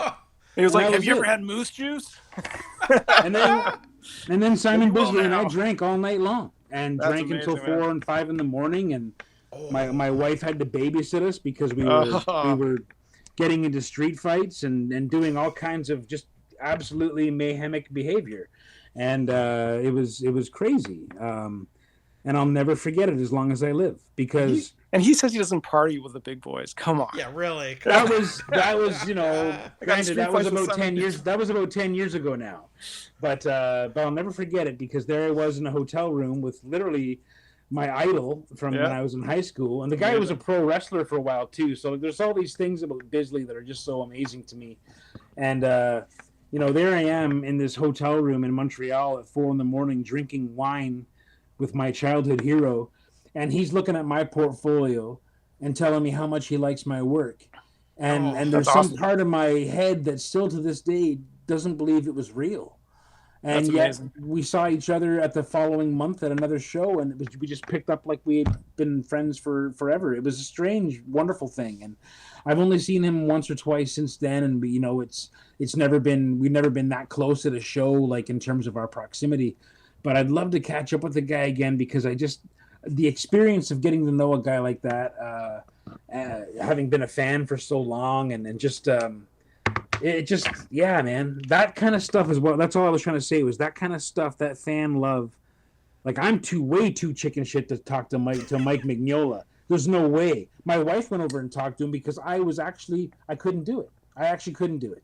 And she was like, I'm gonna go talk to him, and she came back and she had like her T-shirt signed, and she like hung out with his wife and stuff, and like he was super nice to her, and people were saying that he was being grouchy that day. I didn't get to talk to him, so I didn't know. But Erica said he was amazing, and signed a bunch of our stuff. Like, our house is full of Mignola stuff. So like, I would have lost my shit to meet that guy. And weirdly, Bisley, I'm even a bigger fan of Bisley, but because Bisley and I connected right away on such a human level, I guess that's what the message is you asked what the tip is, how to not be intimidated. Everyone doing this is just doing this. It's just they love it, or they love being a part of the comics world, or they love to draw, or they love to whatever. So, if you're at a show and you can't believe, you're trying to get over the intimidation factor, just remember, at the end of the day, despite what you've consumed of their artwork or their material or their stories, they're just regular people who have a really, really awesome job being able to tell stories for a living and draw comics. And it's, that there's nothing to be intimidated about. Most of us don't bite. Some comic artists are straight jerks, though. I'm not going to lie. I won't name anybody, but there's people in every industry that are just like, okay, whatever. But, for the most part, you're going to find everyone in the comic book industry is pretty awesome. And they didn't come to that. They didn't come to that convention to ignore their fans. They're there to, to make money and to also connect with the people that love their stuff. And there's nothing to be intimidated about. And that intimidation will probably never go away. So just embrace it, because it's not going anywhere. If you're a fan, getting to meet your heroes is always going to be a cool, weird thing. For better or worse. So the one guy that I actually passed on because I just couldn't talk to him. He had a huge lineup, and I was just like such a wimp. Was Jim Lee? Oh yeah, I get it. I was like, I just can't. I don't even know what to say to him. It's crazy. Like I've never met the guy. Jim Lee fascinates the hell out of me. He is an unbelievable person. And he came to Toronto a few years ago, and I remember there was a guy that used to work at the art store that my wife worked at, Desairs in Oakville. There was a young fella there, a great artist named Jag. Everyone called him Jagar. His work was amazing. Beautiful, beautiful artist. Anyway, he got to meet Jim Lee, and Jim asked if he could take a look at Jagar's sketchbook. And like I said, Jagar's work was beautiful, and he wanted to get into comics. And Jim picked up the book and flipped through the book and was like, "This is incredible stuff." And he took all this time talking to everybody. He was gathered around, and he was looking at Jagar's book. And at the end of the conversation, he's like, would it be cool if I drew something in your book? And I was amazing. Like, yeah, man, knock yourself out. Sure. He can't believe his life's even real at this point. And he said at that point, Jim Lee proceeded to draw on the inside back cover of his sketchbook. And he did a full figure Batman with whiteout and ink on the inside cover of the guy's fucking sketchbook. And everyone just stood there and watched while he shot the shit with everybody. And I hear stories like that, and I'm like, man, that is the best. That's awesome. I get it. I get it when it's a guy like that. I remember New York Comic Con, 9:00 in the morning. I'm going there. It's like Saturday or Sunday. And I'm getting there early because I'm a good boy, and I'm trying to get there early so that I don't get stampeded by the crowd. And I'm walking to the room where the Artist Alley used to be at the Javits Center, and it was in its own room. And it was the first time I had ever seen in my life a lineup outside the Artist Alley. So I walk up, and the security guard's there, and I'm like, man, what's the deal with the lineup? I've never seen it lined up on a Sunday like this before. And he was like, oh, Jim Lee got on his Twitter this morning and said that he was coming to New York Comic Con to do 100 free Post-it note sketches. And I was like, holy shit. I said, then these people are lined up for that. He goes, yeah. I said, it's 8 a.m. He goes, I know. What time is Jim going to get here? At 3:00. Oh. And I'm telling you, when they rung the bell at 9 and opened the door to the public, there was a stampede of all those people all the way to Jim Lee's table just to get in line, and people were being trampled. And it was like the Beatles had come to town. Yeah. Like it was like historical footage of Elvis crowds. Like it was bananas. And I thought that's the kind of thing. I've only ever heard about amazing interactions with that guy, with his fans, and that's why people stampede right to his table 6 hours before he's even going to be there. Yeah. Like that's crazy. I will say so. I was very, very fortunate when he was here last at Fan Expo. A group of my friends got together, and a dear friend of mine orchestrated getting me the special, you get to meet Jim Lee. He signed some stuff for you. Nice. They got that for me. Yeah. That's awesome. Yeah. So there was, I don't know, 250, 300 of us in this room, right? And he's up at the front, and he's all prepped with the table, and he's going to sign whatever you bring him. And I just remember sitting there, and they were doing us row by row, and we're all, I'm looking around at what other people have, and some people got like old X-Men stuff. I've just got some Batman stuff that I was obsessed with at the time. And I'm just watching him like be super casual, he's signing stuff, chit-chatting, shaking hands, taking pictures with people. And, when it was my turn to get up, right, I handed him the 3 comics, and he signed them for me. And I'm like, hey, Mr. Lee, what's your most signed comic, do you think? What did people bring to you the most? And he's like, I think he was like, it's an original, one of the original X-Men I did. He was just super casual about it. He took a picture together. Nice. The man is astoundingly he's very humble. Small. Oh, yeah. He's super humble, but physically he's quite small. I wasn't prepared for how small he was. Yeah. I'm also aware, like, I'm a fairly big dude, right? So this picture of me and him together is hilarious. But it's just like, because I think of him as this titan of art, right? Like the Batman 608 that I've got behind me on my wall, thanks to my partner. Yeah. That's like the first. Hush was like one of the first graphic novels I read, and it was like, okay, this artist gets it. This is like the style. And to me, Jim Lee has set the pace for a lot of artists in the main, DC and Marvel. Oh, sure. Yeah, man. He defined a whole generation of comic art for sure. Like, right? Him and his, the guys that came up with him, like, for better or worse. Like, I don't love all of them. Jim, I think, stands out amongst those guys really, really strongly, though. And I wasn't a big fan of his work back then. I kind of like how his work. I've come to appreciate his work more over the years. I was never a crazy Jim Lee guy mainly because I was never a big X-Men guy growing up, and he didn't draw Thor, he didn't draw FF, so I didn't really interact with Jim Lee a whole lot in that regard. But I did buy the X-Men run that he did. The X-Men series that he started out with the 5 connecting covers, but it fizzled for me very quickly, and I just wasn't really an X-Men guy. But I did appreciate his work more so than the other people that he founded Image with and did all that stuff with. Yeah, amazing artist. I'd love to meet him someday. He's one of the only Twitch feeds that I follow. I've watched it a couple times, and he's just super cool. He's just seeing those guys still doing it and still having the passion for it. That's the thing. They still get excited about making comics. I mean, I'm not a huge Todd McFarlane guy, but the guy gets so excited about what he's working on, and that kind of, I can appreciate that kind of enthusiasm for sure. Oh God, yeah. What about Rob Liefeld? He has a new podcast. Oh, does he? Does he?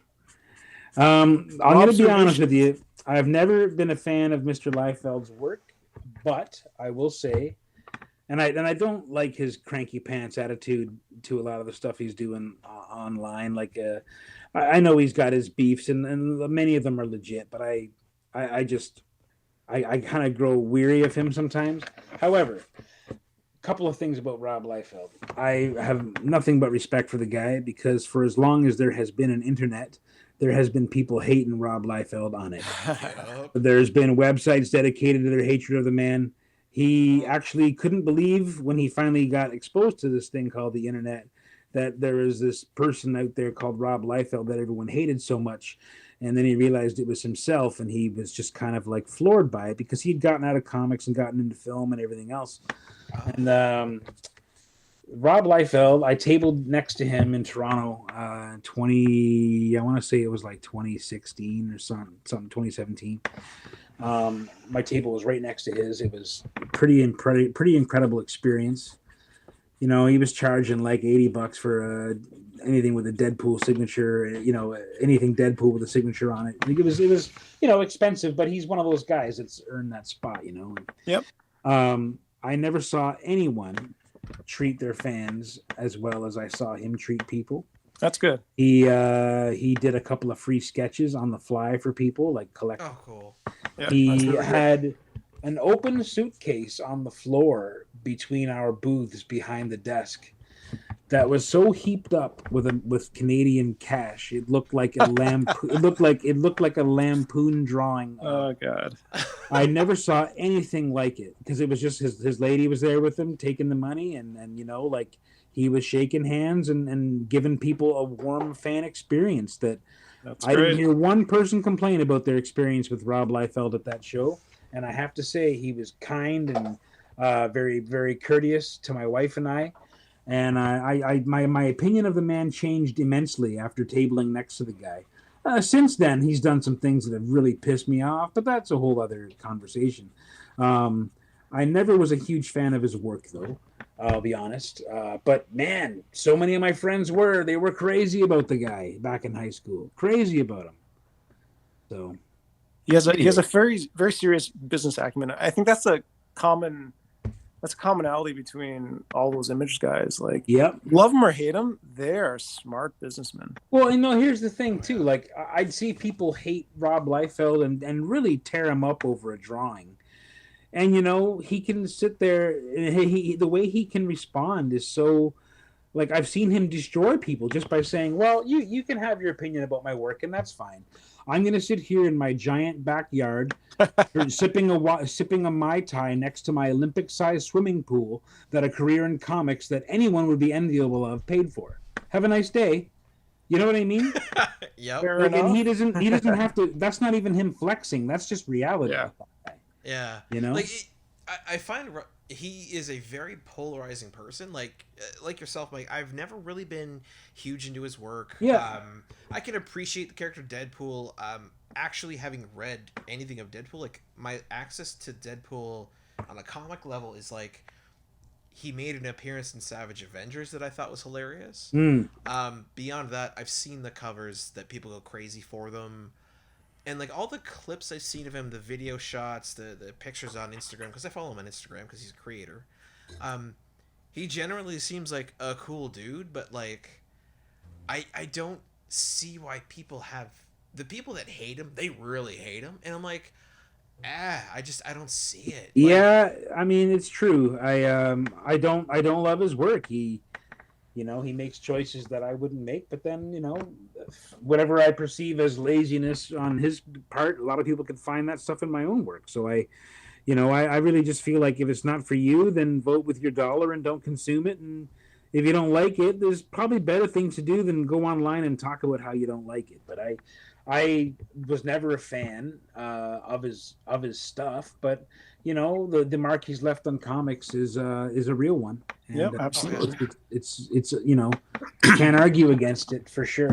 He's made a lot of enemies too, man. Like, there's a lot of guys in comics who just simply can't stand him because of the way that he's interacted. But my own experience has been one where I thought he was a very kind and generous person with his fans. You know, whether that's because he was getting paid $80 to do a signature each time or not, that's outside the question. It didn't feel like an act to me. It felt like he was being genuine with everybody, and I can appreciate that for sure. So, you know. So who's the next? Like, who are the next superstar artists out there? Oh man, there's some amazing people out there. Like, there's always going to be amazing artists out there. There's going to be phenomenal artists, but who are going to do the same things like the legends that we've been talking about? It's hard to say, man. You know, yeah. I mean, there's so many great young talent out there for sure. I really feel like Adam Gorham is a guy who is nice. Who's really making tremendous waves in comics, and I really feel like his, you know, having watched his career grow from when he was doing indie stuff like Teuton, which to this day is still one of my favorite stories. Him and Fearless Fred did wonderful book. He seeing Adam's work evolve over the years and seeing his career grow. Watching those early Valiant gigs, which morphed into early, you know, Marvel gigs, and you know, now he's drawing, you know, he was drawing a Rocket Raccoon book, and then he was shifted and drew like a Magic, you know, New Mutants kind of thing, and then he was just all of a sudden he was all over the place and doing amazing stuff. Now it looks like he's doing a Star Wars thing for Marvel. If I'm reading between the lines on the posts that I'm seeing. I think Adam is one of those guys that's going to leave a very, very big mark in the comics world because he's 10 years younger than me, right. And he's been at it and making his you know, raising his flag in the business for a while now, and I think he's one of the greats. I think he's going to be one of the greats. I still very much love Leonard Kirk's work. I feel like Leonard Kirk is a super unappreciated guy who really does have a unique style that is really worthy, you know, to really worth a closer look at. He's worked on just about everything you've ever read, and the guy's stuff is so good. I'm terrified. I've been in a couple of sketch battles with Leonard that I've never been more scared in a sketch battle in my life. The guy is just so calm and fearless. I've never been so soundly trounced in a battle in my life before. It was great. Yeah. Yeah, like for me, it's interesting because when you think about, you know, guys like Jim Lee, Todd McFarlane, I'm sure there's a ton of others that I'm missing because I just haven't read their work.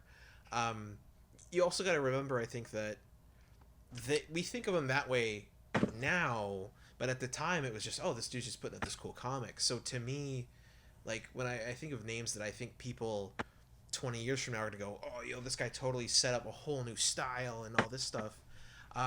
Like to me, the guys that come to mind, I think are Dan Mora. I'm going to say his name wrong. Oh God, what is it? George Jimenez or oh yeah, Jorge Jimenez. Yeah. Thank you. Yeah, I think he's like his art's fantastic. I love it. Yeah. I also like for me personally, and again, I don't know how long he's been in the game, but the artist Clay Mann, who Clay's awesome. Like they have to me, they're all in their own way very inspired to me by Jim Lee, but they have a style where like I see that on a book, I'm like, that's who that is. Oh yeah, right. It's like Nick Bradshaw. Like I can always pick out a Nick Bradshaw, although Nick's gotten so good that now it's actually getting hard to pick him out against Arthur Adams because he's been able to tap into a kind of a vein of what Arthur does, only he's doing it in a more clean and tight fashion. And I love Nick's stuff. I can pick Nick's stuff out of a lineup anytime. That guy can draw circles around anybody. He's unbelievable, that guy. Yeah. It's funny, you know, Nick always told me, like, when he, you know, he'd been working in Marvel Comics for a few years when he got what was called the Young Guns Award. And it made him howl with laughter because he's like, here I am. I've already been at Marvel for 6 years. And they just awarded me with the new up-and-coming Young Guns Award. He's like, I'm old now. Yeah, really. That was kind of funny. But yeah. Yeah, I don't know. It's interesting. I don't think that you can pick it out, right? Like, yeah. It's just what's going to inspire the people that, you know. God, if I can keep doing what I do and get bigger and bigger people, who am I going to be interviewing in 10 years? probably the Yeah. people that I'm enjoying reading right now. Right. Yeah. Yeah, it's so. There's a guy right now. I don't know if you've seen his work. I don't know if you guys are big Conan fans like I am, but there's an artist right now, Robert de la Torre, who is drawing Conan right now. He's been doing stuff. He's actually doing the new Titan series with Jim Zub, and the artwork that he's doing for Conan, I don't know how else to put it, but he's like the second coming of John Buscema. I've never seen anyone draw like this guy, and he draws with such bold use of ink, and his figures are so like perfect. And awesome. The way he's doing the figures and the way he's doing the faces especially will really make you think of those old Savage sort of Conans when Buscema was inking himself. And oh my God, I don't know how old that guy is. I don't know if he's younger than me, older than me, but he'd be one of those guys that I think people will be talking about in comics for a while because his stuff is out of control. I love comics, eh? Like, damn. Yeah, man, it's a great industry to work in for sure. I feel lucky all the time. It's also not an easy way to string a living together. Like I actually just finished. Like I said, I just did a thing for a Disney property, but that was actually my first comics gig since June. It's been a very, very, it's been a very light summer in that regard, which is fine because I was kind of recovering some health stuff and whatever, but I was kind of keeping a bit of a lighter schedule, kind of deliberately. But it's almost one of those things where you ask the universe for a break, and you don't really get an actual break, but you definitely get a lot less work. And I've been lucky to get some more stuff lately, but it was pretty lean for a while there. I was lucky I had a Dodge Kickstarter to fulfill, which kept me occupied, so I didn't go crazy while I continually looked for work and tried to make some tracks happen somewhere. But I like working directly for publishers when I can, so I reached out to Marvel and my DC to try to get something to happen, but it's tricky, man. It's a hard thing. Even having those contacts, sometimes it's hard to make those connections happen.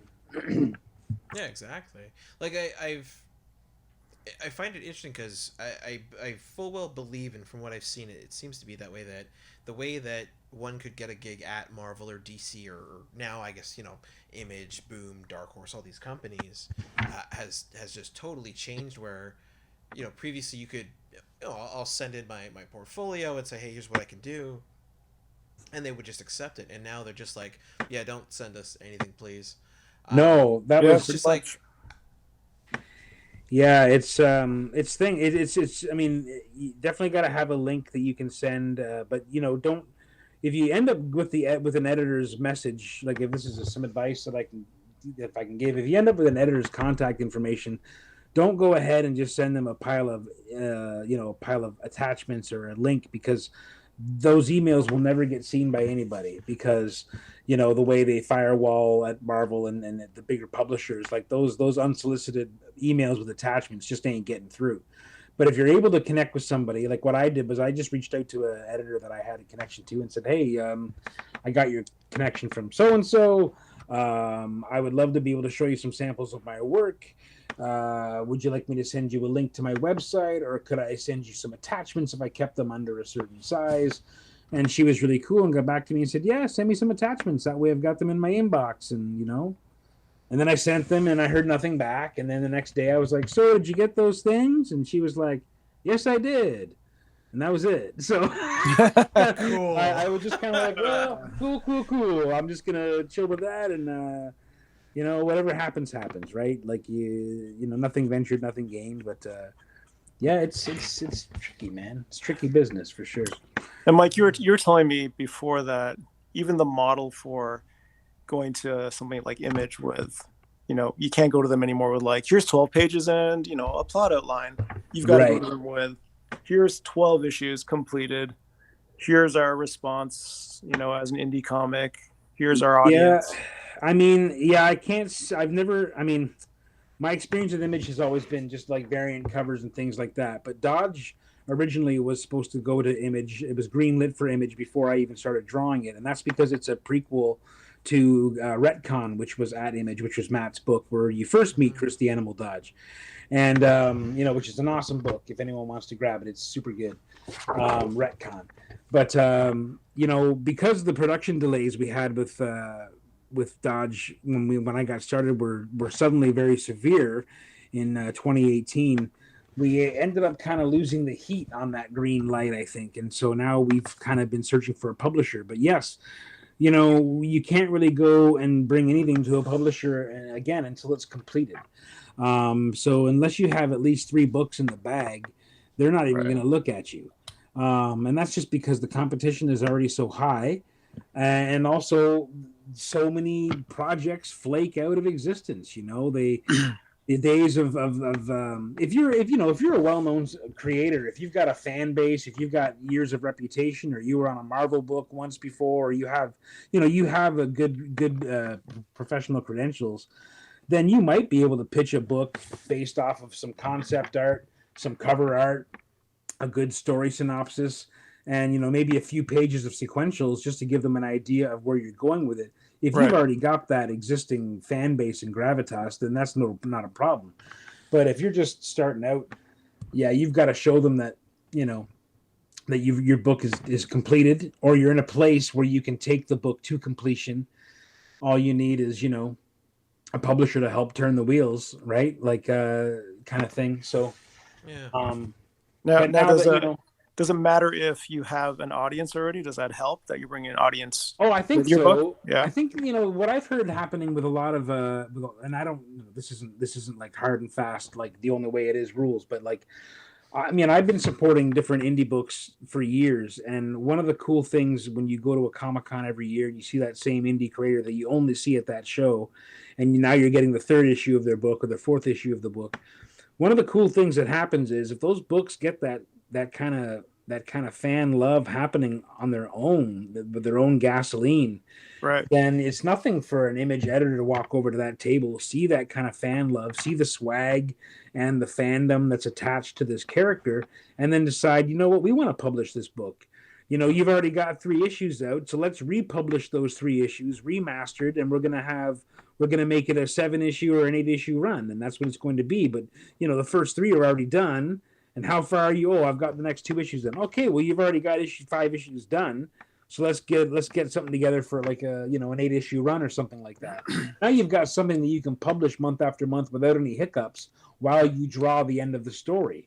That's kind of the place you want to be. So it's I've seen it happen, like the comic Headlopper.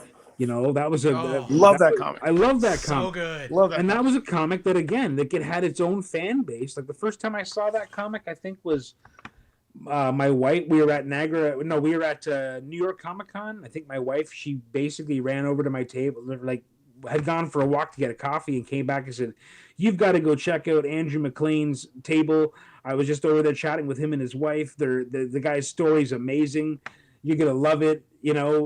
Check it out." And so like my table neighbor had bought one, and I was flipping through his copy, and I got up and went over and bought a copy immediately. And then I did the same thing the following year. And that same year, before the show was over, that book got picked up by Image because someone walked by, saw the fan love that this guy had already built, and said, "Yeah, we'll publish this book." That's awesome. So, it can happen that way. That's not the way it always happens, but it certainly can happen that way. And that's just one of a million stories like that, where indie creators have just been out there doing it long enough and steady and consistent enough. That's the key. Consistent enough that they're there when the moment strikes, when Lady Fortune swings her hammer, your way. Like that's what it is. It's a crazy thing. Yeah, like it's interesting because one thing I have noticed, because I genuinely love keeping tabs on everyone I've talked to and interviewed and stuff. One thing I've noticed with a few of them is they've been picked up by smaller companies like Scout Comics. Yeah. And what I find weird, and I almost don't like it, but then I think to myself, Konrad, shut up. They're still probably getting paid out of it, so whatever. I've seen it where an artist will do a Kickstarter. maybe that initial Kickstarter got noticed, so Scout picked them up, and Scout was like, "Hey, cool, we'll print this, right?" So it gets a reprint with their Scout's labeling on it. And to me, at that point, Scout should turn around and go, "Cool, hey, now we're gonna go ahead and we're gonna print your stuff as long as we like it." But what I've noticed is that creator still goes to Kickstarter, still kickstarts their comic, and then Scout goes, "Cool, we're gonna do a reprint of it now." Yeah. I'm just like, my brain's like, if you know they have a fan base, if you know they're good to go, you've already printed one of their books. Why not just pay them, let them not worry about anything but drawing and just figure it out? Like, I don't. It's one thing where like I'd love to sit down with the editors and the producers and the executives and be like, "What's the deal? Like, why is it like that?" Yeah, explain. Right? Yeah, no, I get that, man, for sure. Yeah, it's it's risky business, right? Everything's risky. The cost is risky, so they want.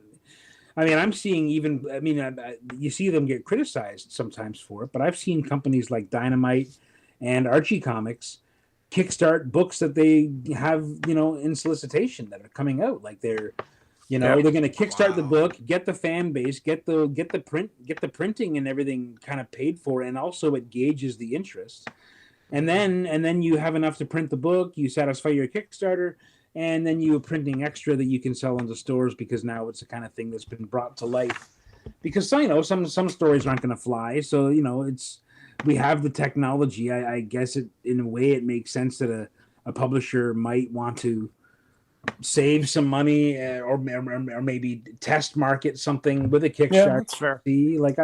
I mean, I get it. It's fair, but also like Kickstarter, that's my playground. Stay away. Well, no, absolutely. No, people hate it when the big publishers do. It's like, when I think famously, what was it, last year or 2 years ago, Todd McFarlane did a Kickstarter for I don't know if it was a Spawn action figure or what it was. Yeah. But it was one of those things where that man didn't need the fucking money to do it. Yeah, exactly. But he was able to raise over $1 million. So, it gauged the interest, which was clearly very strong. Oh yeah. Paid for the project. So I mean, he's a businessman. That's why bleed money if you have people willing to bring it to life for you, and then you have leftovers that you can continue to market and build on after that. Like it's my only regret with doing Dodge by a Kickstarter is that because I'm in Canada and he's in the USA, he sends me copies up here to fulfill the Kickstarter with, but I'm very often, once I fulfill the Kickstarter, I might have 3 or 4 copies left over for myself to bring to shows and stuff.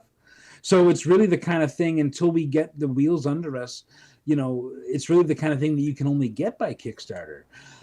So once we have all 4 issues wrapped and we're able to maybe take it to a publisher, that could change, and it starts to, we start to do a remastered version that shows up in the comic stores or as a trade paperback or something like that. Like that'll be the next step. Once we get the 4th issue done, we'll be figuring out how we want to package it all together now as a 4-issue one-shot graphic novel kind of thing that we can start marketing to comic stores and taking it around the world. Yeah. Well, okay. Here's an interesting question then that I've said this before, and I think Kevin, you might have heard of this. I believe it was Victor Bogdanovic, and I'm sorry if I'm mispronouncing his name. He's been doing Batman for a little bit now. And I was fortunate enough a long time ago to interview him, and it kind of came up, and I asked him about comic formatting. And either through a question I asked him, or maybe it was just something I'd read, he was like, it's not that he didn't say he hated it, but he's like, I don't like the 24-page monthly comic book. He's like, I would rather have, a triple size quarterly, or, give me a 6-issue dense half-year book instead. Right. How would you guys, what would your, ideal format be? If it was, screw the business, screw money, if it was just, here's how I want to put up the book in the ideal format, what would you want? I love the idea of a quarterly book, and I know that for me, I'm not buying a ton of comics these days, but when I get excited when the next headlopper's coming out, because it's been 3 or 4 months. So I really do enjoy that, and for me, I think that's a pace that I could work at. Like my plan is to get Dodge drawn in the next 2 months so that we can have the Kickstarter in late January or February, for the final issue. That would be ideal, just to have a little bit less space between each Kickstarter. We've been going about once a year. It'd be better to go about once every 6 months if we could at the very longest. But it is what it is. For me, I like the idea of a larger book. Released every few months as opposed to every month. I don't think I could do a monthly book. I think I'd go nuts before I could make. I think it would really affect my work and my health if I decided I was going to try to do a monthly book. It would be a tough switching gears for me, for sure. What about you, Kevin? What do you think your ideal format would be as a consumer and a creator, maybe? I mean, I'm old now, guys. I like nice, thick hardcovers with a slipcase. Yeah. I'd love to do 300 pages, just one big compendium. Oh yeah, that would be my ideal. But in my business and advertising, like I only have so much time that I can really put into my Kickstarters, and I'd love to put one out in January as well, but I think at this point it's going to be probably February or March. I got you. But yeah, I think for me, we were talking before about digital, and what are those options. Digital's nice and everything, but yeah, I mean, I'd love to do a hardcover. Oh yeah. Love a good hardcover. I brought this out as an example to show you. I got this I supported this Kickstarter last year. It's Dan Brereton, By the Blade. Ooh. And it's a beautiful hardcover book. Awesome. I love this guy's work. Like, he's done all kinds of beautiful Red Sonja and Conan stuff. Yeah, that's great. Anyway, he put this beautiful hardcover Kickstarter together, and I am so impressed with it. And this guy has been doing this for a long time. Like, this guy's got a gigantic body of work. But it occurred to me when I was flipping through this book that this is kind of a retrospective of a lot of his pieces. A lot of them, the guy draws so much. A lot of these are actually fairly recent. But I was thinking to myself, well, shit, man, you've been doing this since 1996. Like, if I could put together a hardcover book twice as thick as this, and it wouldn't all be good stuff, but it would certainly show the journey. You know what I mean? It would show the beginning to the end kind of thing. And I don't know, it might be something people be interested in, but like, I just love this. I would love to have something like this of my own, like this nice hardcover book with my stuff. I'd have to make some good artwork first, though. That would be the key. But I think to your point before, like, that's time, right? And everything is so time sensitive that you got to make a living as well. So yeah, to be able to do those 300 pages, what is that? Oh man, you got to.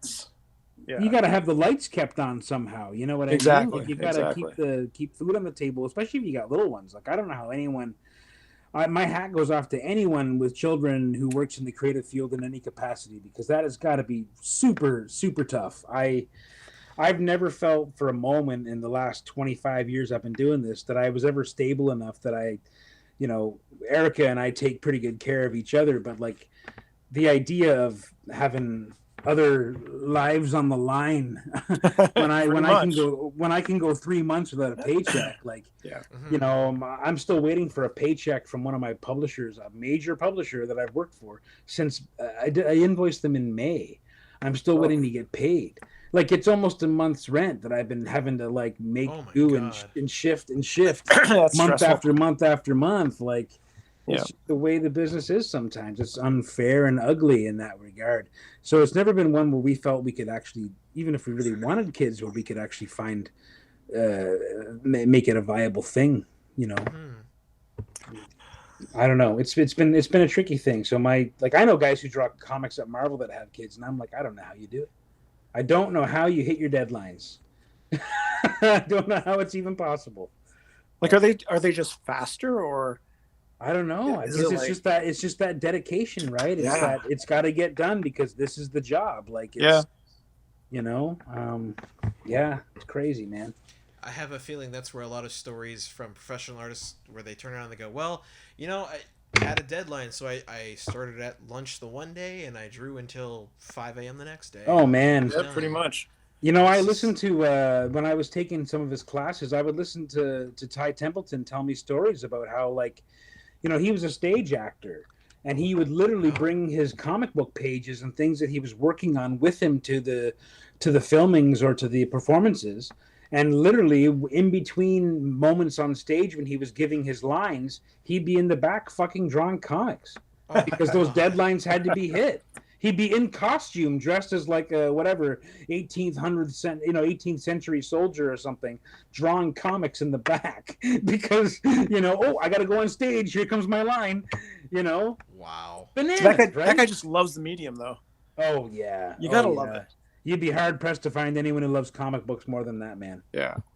And I love him. I think Ty is just one of the most wonderful people we've got. I really he and his wife and their kids, just amazing folks.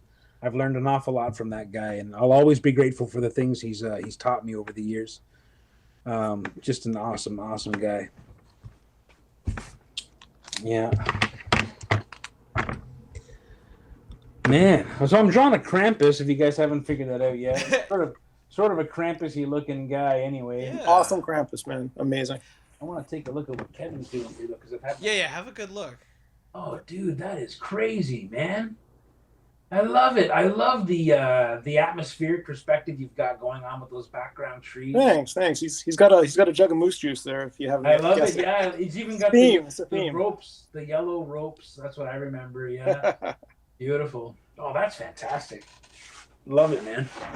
Yeah, for me, I love the amount of line work in the hat to show just the crumpled look to it, sort of like not crumpled, but like the texture, and also the pants. Like, oh, I don't know what it is, but anytime someone can draw fabric really well, I love it. I think that's what actually drew me to Tony Daniel's work. When he was doing Batman, it was how he drew the cape and the cowl, and it just had all this life to it. I'm like, man. That's what it reminds me of, Kevin. That guy has not missed a beat either, eh? That guy, holy moly, like a guy like Tony Daniel. You look at his work and you're like, you put out so much work so fast, and it's so detailed and perfect. Yeah, that's just another level. Yeah, I know. He's and he's one of those guys. Like, unlike we mentioned him earlier. Like Liefeld has been criticized for years and years and years, and has never taken any of that criticism as an opportunity to change or grow. Yeah. A guy like Tony Daniels, guy just keeps getting better. Oh yeah. Yeah. Look at Noctera. Noctera is friggin' bananas. And then compare that to the amazing stuff he did with Nightwing and all the DC stuff. Like, that guy, love him or hate him, I don't know, how he fits in the social circles of the comic. I just know that I think his work is next level cool. And getting to do a cover for his book was a big thrill for me, just because, sometimes you do covers for books where the interiors don't necessarily match up with what's going on in the story so much. This guy's stuff, though, the work looks so good, like every part of it. And I got to see some of the concept art for that because I was working very early on that project, and just amazing to see all the rough drawings that led to the designs of those characters and things. Yeah, incredible, man, incredible.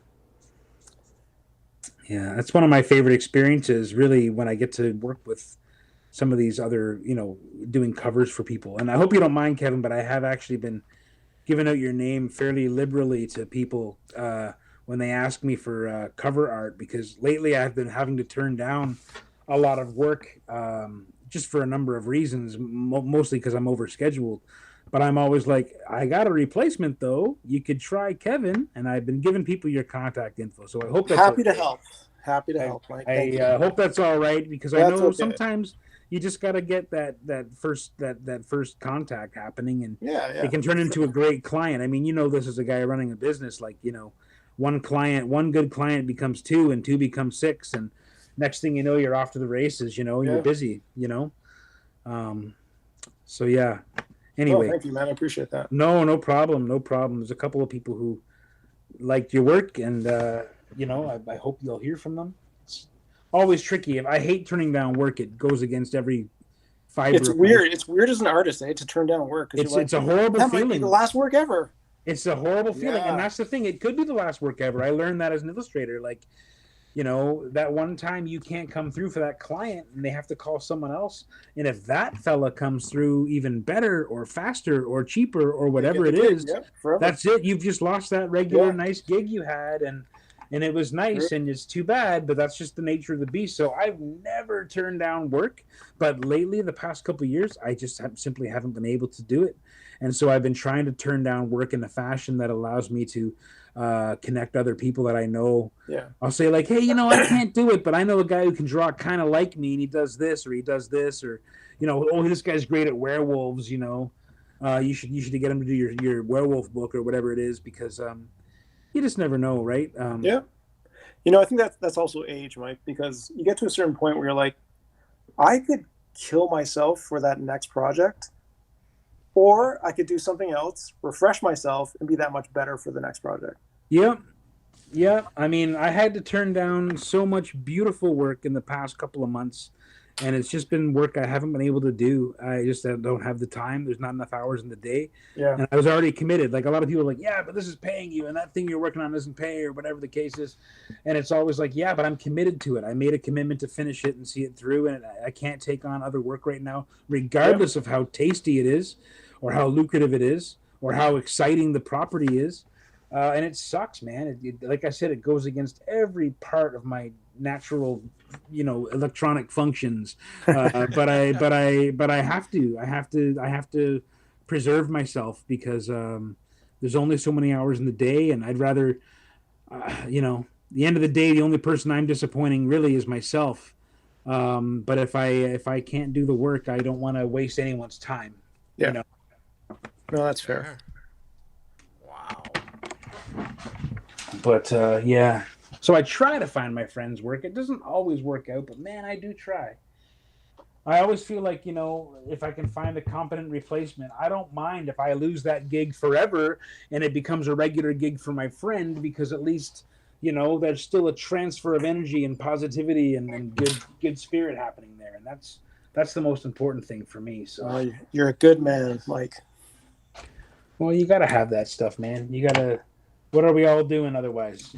You know, got to try to look after each other a little bit if we can. And I've only ever tried to help people. You know, if I found myself in a position where I could pull someone up, you know, help someone, give someone a leg up to, you know, to a different platform maybe they haven't been on before, or a different way of looking at things, a different kind of client base, I'm always happy to do it, because, you know, I often thought maybe my calling isn't so much being an illustrator, but finding the right illustrator for different jobs, because there's simply stuff I'm not strong at. So I'd rather that client waste their money or spend their money, you know, on someone who can or does that. You know? No, that's fair. I don't like doing cartoony stuff. I get asked to do it a lot, though. And I always think, like, this guy, you should go with this guy. You should go with that guy, because, like, that's what he does. That's his stock and trade.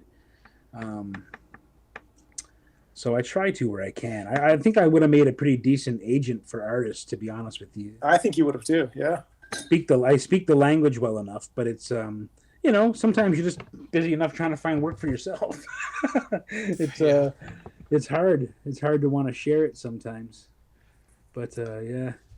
I have to ask a question about the art you're both, or Mike, you're currently drawing, and Kevin. Yep. If you're done, I'm not sure. Earlier, Kevin, you put on the the rubber cement. Yeah, are you gonna take that off now? I did take it off already. Okay. You can see right here where he has this billow coming out of his pipe. Kind of worked over here with the moon, but I didn't put anything dark enough because I didn't use a thick enough stock. So when I added some ink wash, it started to curl the paper. So we're gonna let that be. Yeah. But yeah, now I'm just I'm gonna do the one thing that some people have told me is a cheat, but Mike, you'll know what this is. Let's make some snow. Oh yeah, toothbrush. Oh, that ain't cheating, man. That's just a different kind of brush. That's exactly. all. Making some things. I was gonna say I love the smoke coming off the pipe, and that is just creative. So that's not cheating. I don't care what anyone says. No. There you go. Perfect. Yeah, I'm glad that I didn't catch Kevin when you were taking off the cement there. Mike, I have a feeling that fairly soon you're gonna take an eraser to what you've been drawing, correct? Yeah, like I'm gonna probably erase the I'm probably gonna erase the where I have those. I wanted to kind of create a bit of a graphical element with the chains on him here. So I'll once that's dry. It's really important that you wait until the paper is dry before you start rubbing the stuff off, because Bristol board, when it's wet, can begin to crumble if you work at it while it's wet. So you got to kind of keep your strokes on Bristol board, especially this kind of cheaper stuff. You got to keep them limited, otherwise you'll start to dig away at that high polished surface that it has. And so I'm just trying to like drag some of this ink up here to get a little bit more shadow up here.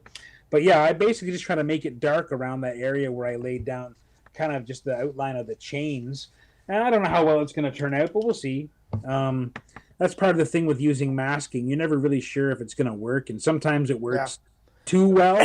Like sometimes it works so well, it's like a blinding, iconic lightning bolt of white on the page that you can't like fix or temper down with ink. Like it just becomes this loud noise on the page that you can't even look away from it.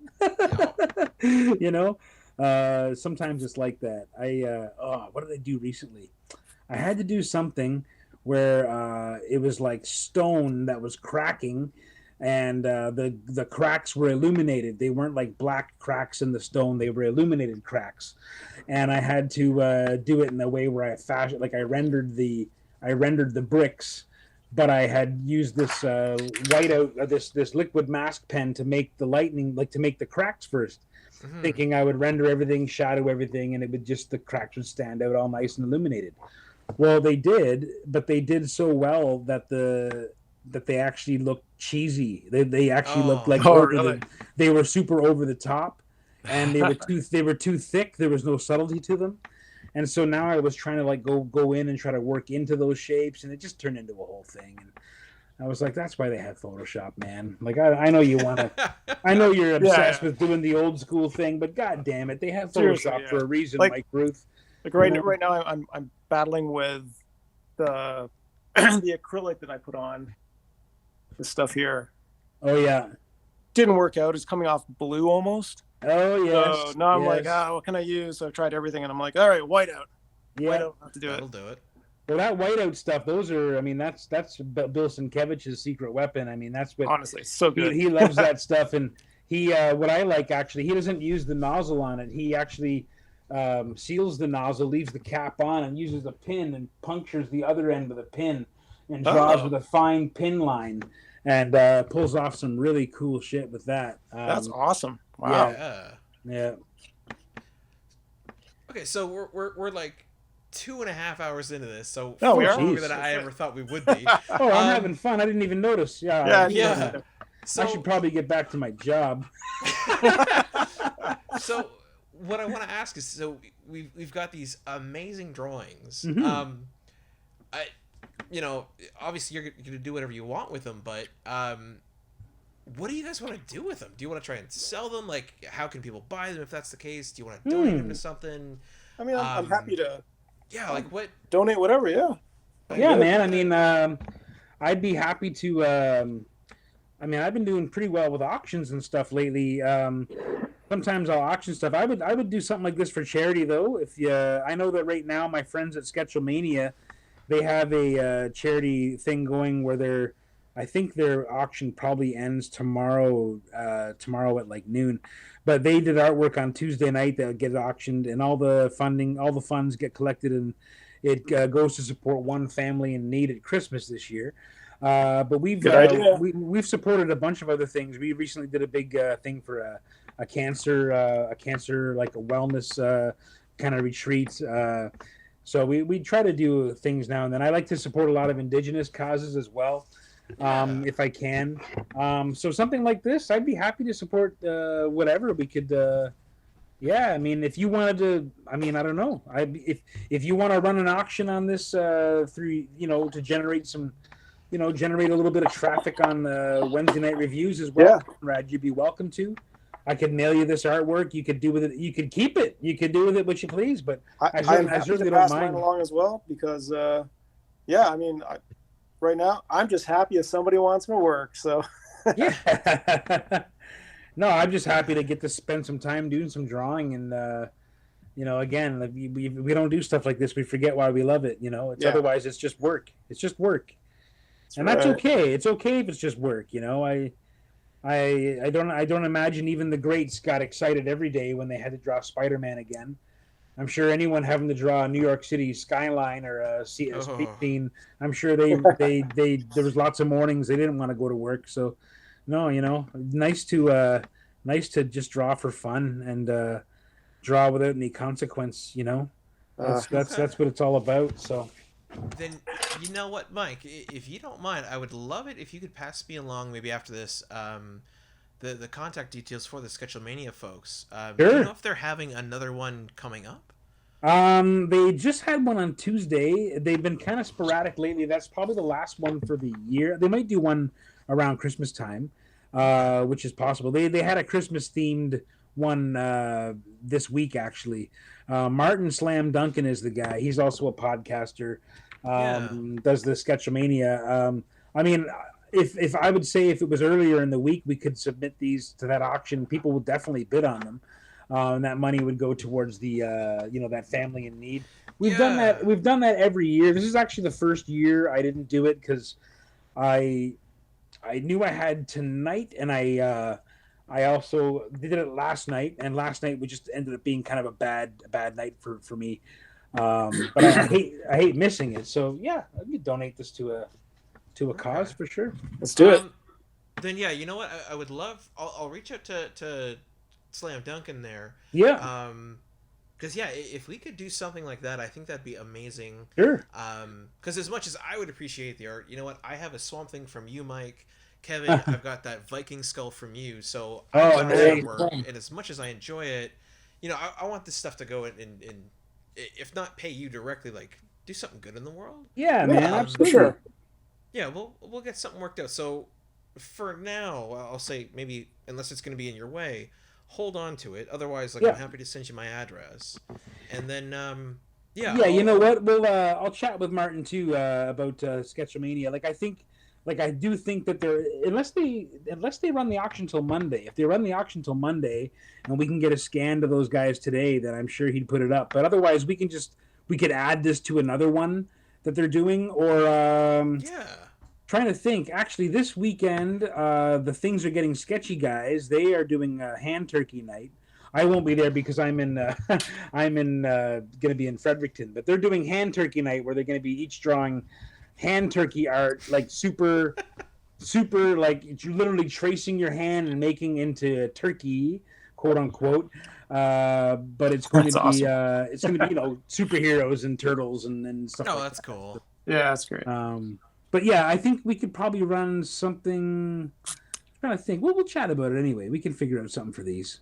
Yeah, I don't know enough about how to set up an auction. Like I'm good to.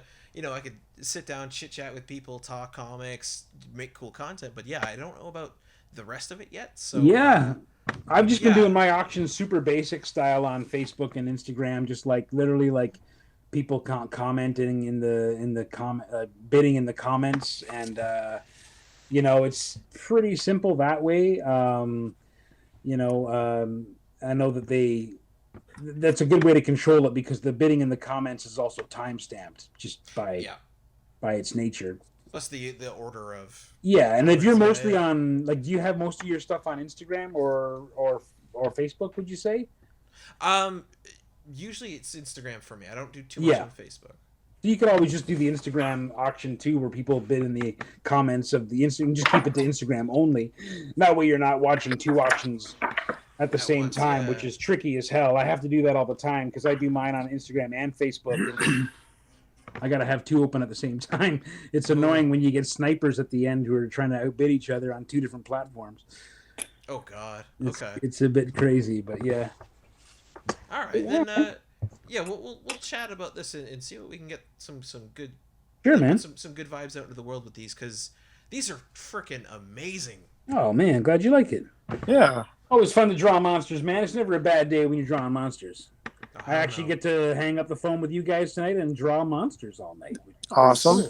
Sweet. Like a pretty... Kevin, we've lost your video feed there, bud. Oh no. Oh. You're doing this on your phone, so maybe your phone's... My battery is saying goodnight. Yeah, that's it. Okay, cool. Oh man. Well, I think this guy's just about done here, so I'll either send you a scan or I'll... There you go. I'm back. Oh, actually, you know what? This is dry now. I'm going to remove that chain graphic. Oh, no, yeah. I don't want to watch this. Let's do it. I don't see it. I don't want to watch you. Oh, God. Oh, it's gonna be good. It's gonna be See good. if it'll show up well. I'm not sure how well it'll show up. But, yeah, so this is just a weird piece of, like, toothy rubber, and, man, it does a beautiful job of removing It's the... good stuff. There we go. Now it gets a little bit messy up here, but that was intentional because there's fur and all kinds of stuff up there. But It's all worked out intentional. okay. Yeah, it worked out well, man. Looks amazing. I can go in and I can outline this now too, and I can. You see, this side's a little bit damp, so I'm getting a little bit of Slow down. damage to the surface. But I'm gonna keep going, man. He's a pro. He knows what he's doing. It's I'm okay. just gonna keep going, man. Yeah, that should be all right. Wow. I'll go in and I can tidy that up now with the black ink and make them a little bit more defined. And yeah, that actually a little bit too wet. You know, that's okay. That's why we finish things. You know, you got to try things sometimes and see if it's going to work. Masking's always 50-50. You never know. You just never know. Awesome. That looks amazing. Yeah. Thanks, man.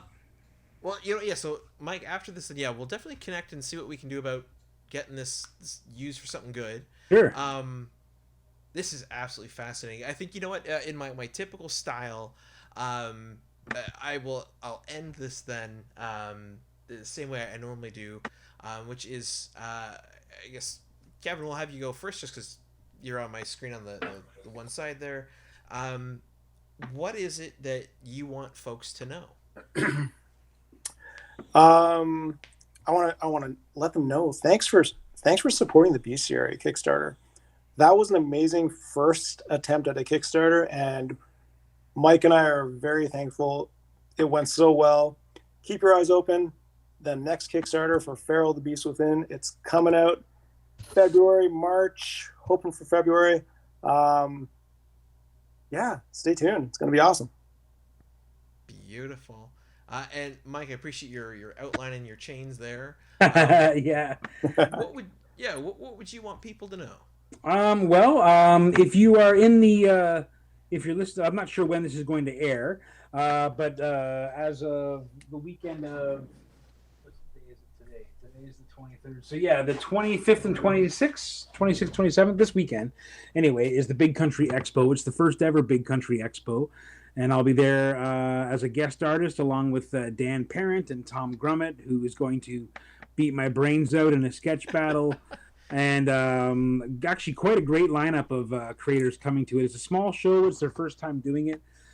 Big Country Comics is the company that I've been primarily working with doing variant covers and things, retailer exclusives and things like that the past couple of years. The only other thing is I was going to mention I just had my Inktober project come to life here. Teenage Mike's Nostalgic Trip, which was just a little fun romp through the woods, drawing Turtles-themed stuff. And it was heavily inspired by the Palladium role-playing game TMNT and Other Strangeness. And it's just a collection of my sketches from Inktober this year. It was all TMNT themed and related. I'm really happy with how the book came out. I still have some for sale at my shop. So good, man. Looks so good. They're $25 and shipping's included anywhere in North America. And it's comic book size, so it fits in with all your comic books. It fits into a bag and a board. I'm pretty happy with how it all came out, man. And anyway, those are available at my shop right now. And yeah, Big Country Expo is the last show I'm doing for the year. And I'm drawing Dodge right now, issue 4, and I'm hoping that we'll be ready to kickstart that in January, February of 2023. So that's the plan anyway. I love it. Well, you know what? Then ideally, maybe for both of you, February, March, or January, February, whatever it happens, love to have you on to talk about your Kickstarters. Oh, yeah. Yeah, absolutely. Yeah, and then just Mike, for the people at home, so you've drawn a beautiful Krampus or Krampus, and Kevin, we've got what looks like a very naughty elf with some moose juice on his back. Is that right? It's Mike Uncouth Rooth with his moose juice heading through the snow. I love it. To party. Amazing. My tribute. I love it, man. I appreciate it. That's great. Beautiful. Sweet. Well, this was a lot of fun, guys. Appreciate it. Yeah, man. it was awesome. Absolutely. And yeah, again, folks, thanks so much for taking the time to come on the show and draw for me tonight, which is amazing. Oh, yeah. Yeah, man. How about you? What have you got coming up next? I imagine I'll see you guys at the Toronto Comic-Con in March. Yeah, probably. Yeah. Sweet. I will be around. Definitely come say hi. Yeah, man. Beyond that, actually, I got the email for TCAF, so I'm mentally preparing for going to TCAF as well. Oh, very cool. Never done that show. It's very. It was my first time I'd went. It was very cool. Mm-hmm. A lot of different creators there. I picked up a bunch of books. I just finished reading Godslave by Megan Carter, and I'm intent. I talked to her at the show about doing an interview. I've got her details, so I'm gonna actually reach out pretty soon. Oh yeah, Megan's cool, man. Yeah, that'll be a great interview. Oh sweet. Okay, good to know. Yeah. Yeah. Awesome, man. Wow. Well, that's good. Good to hear. That's fantastic. No, I appreciate you connecting us with our people out there. It's I'm not really a web savvy enough guy to run my own show.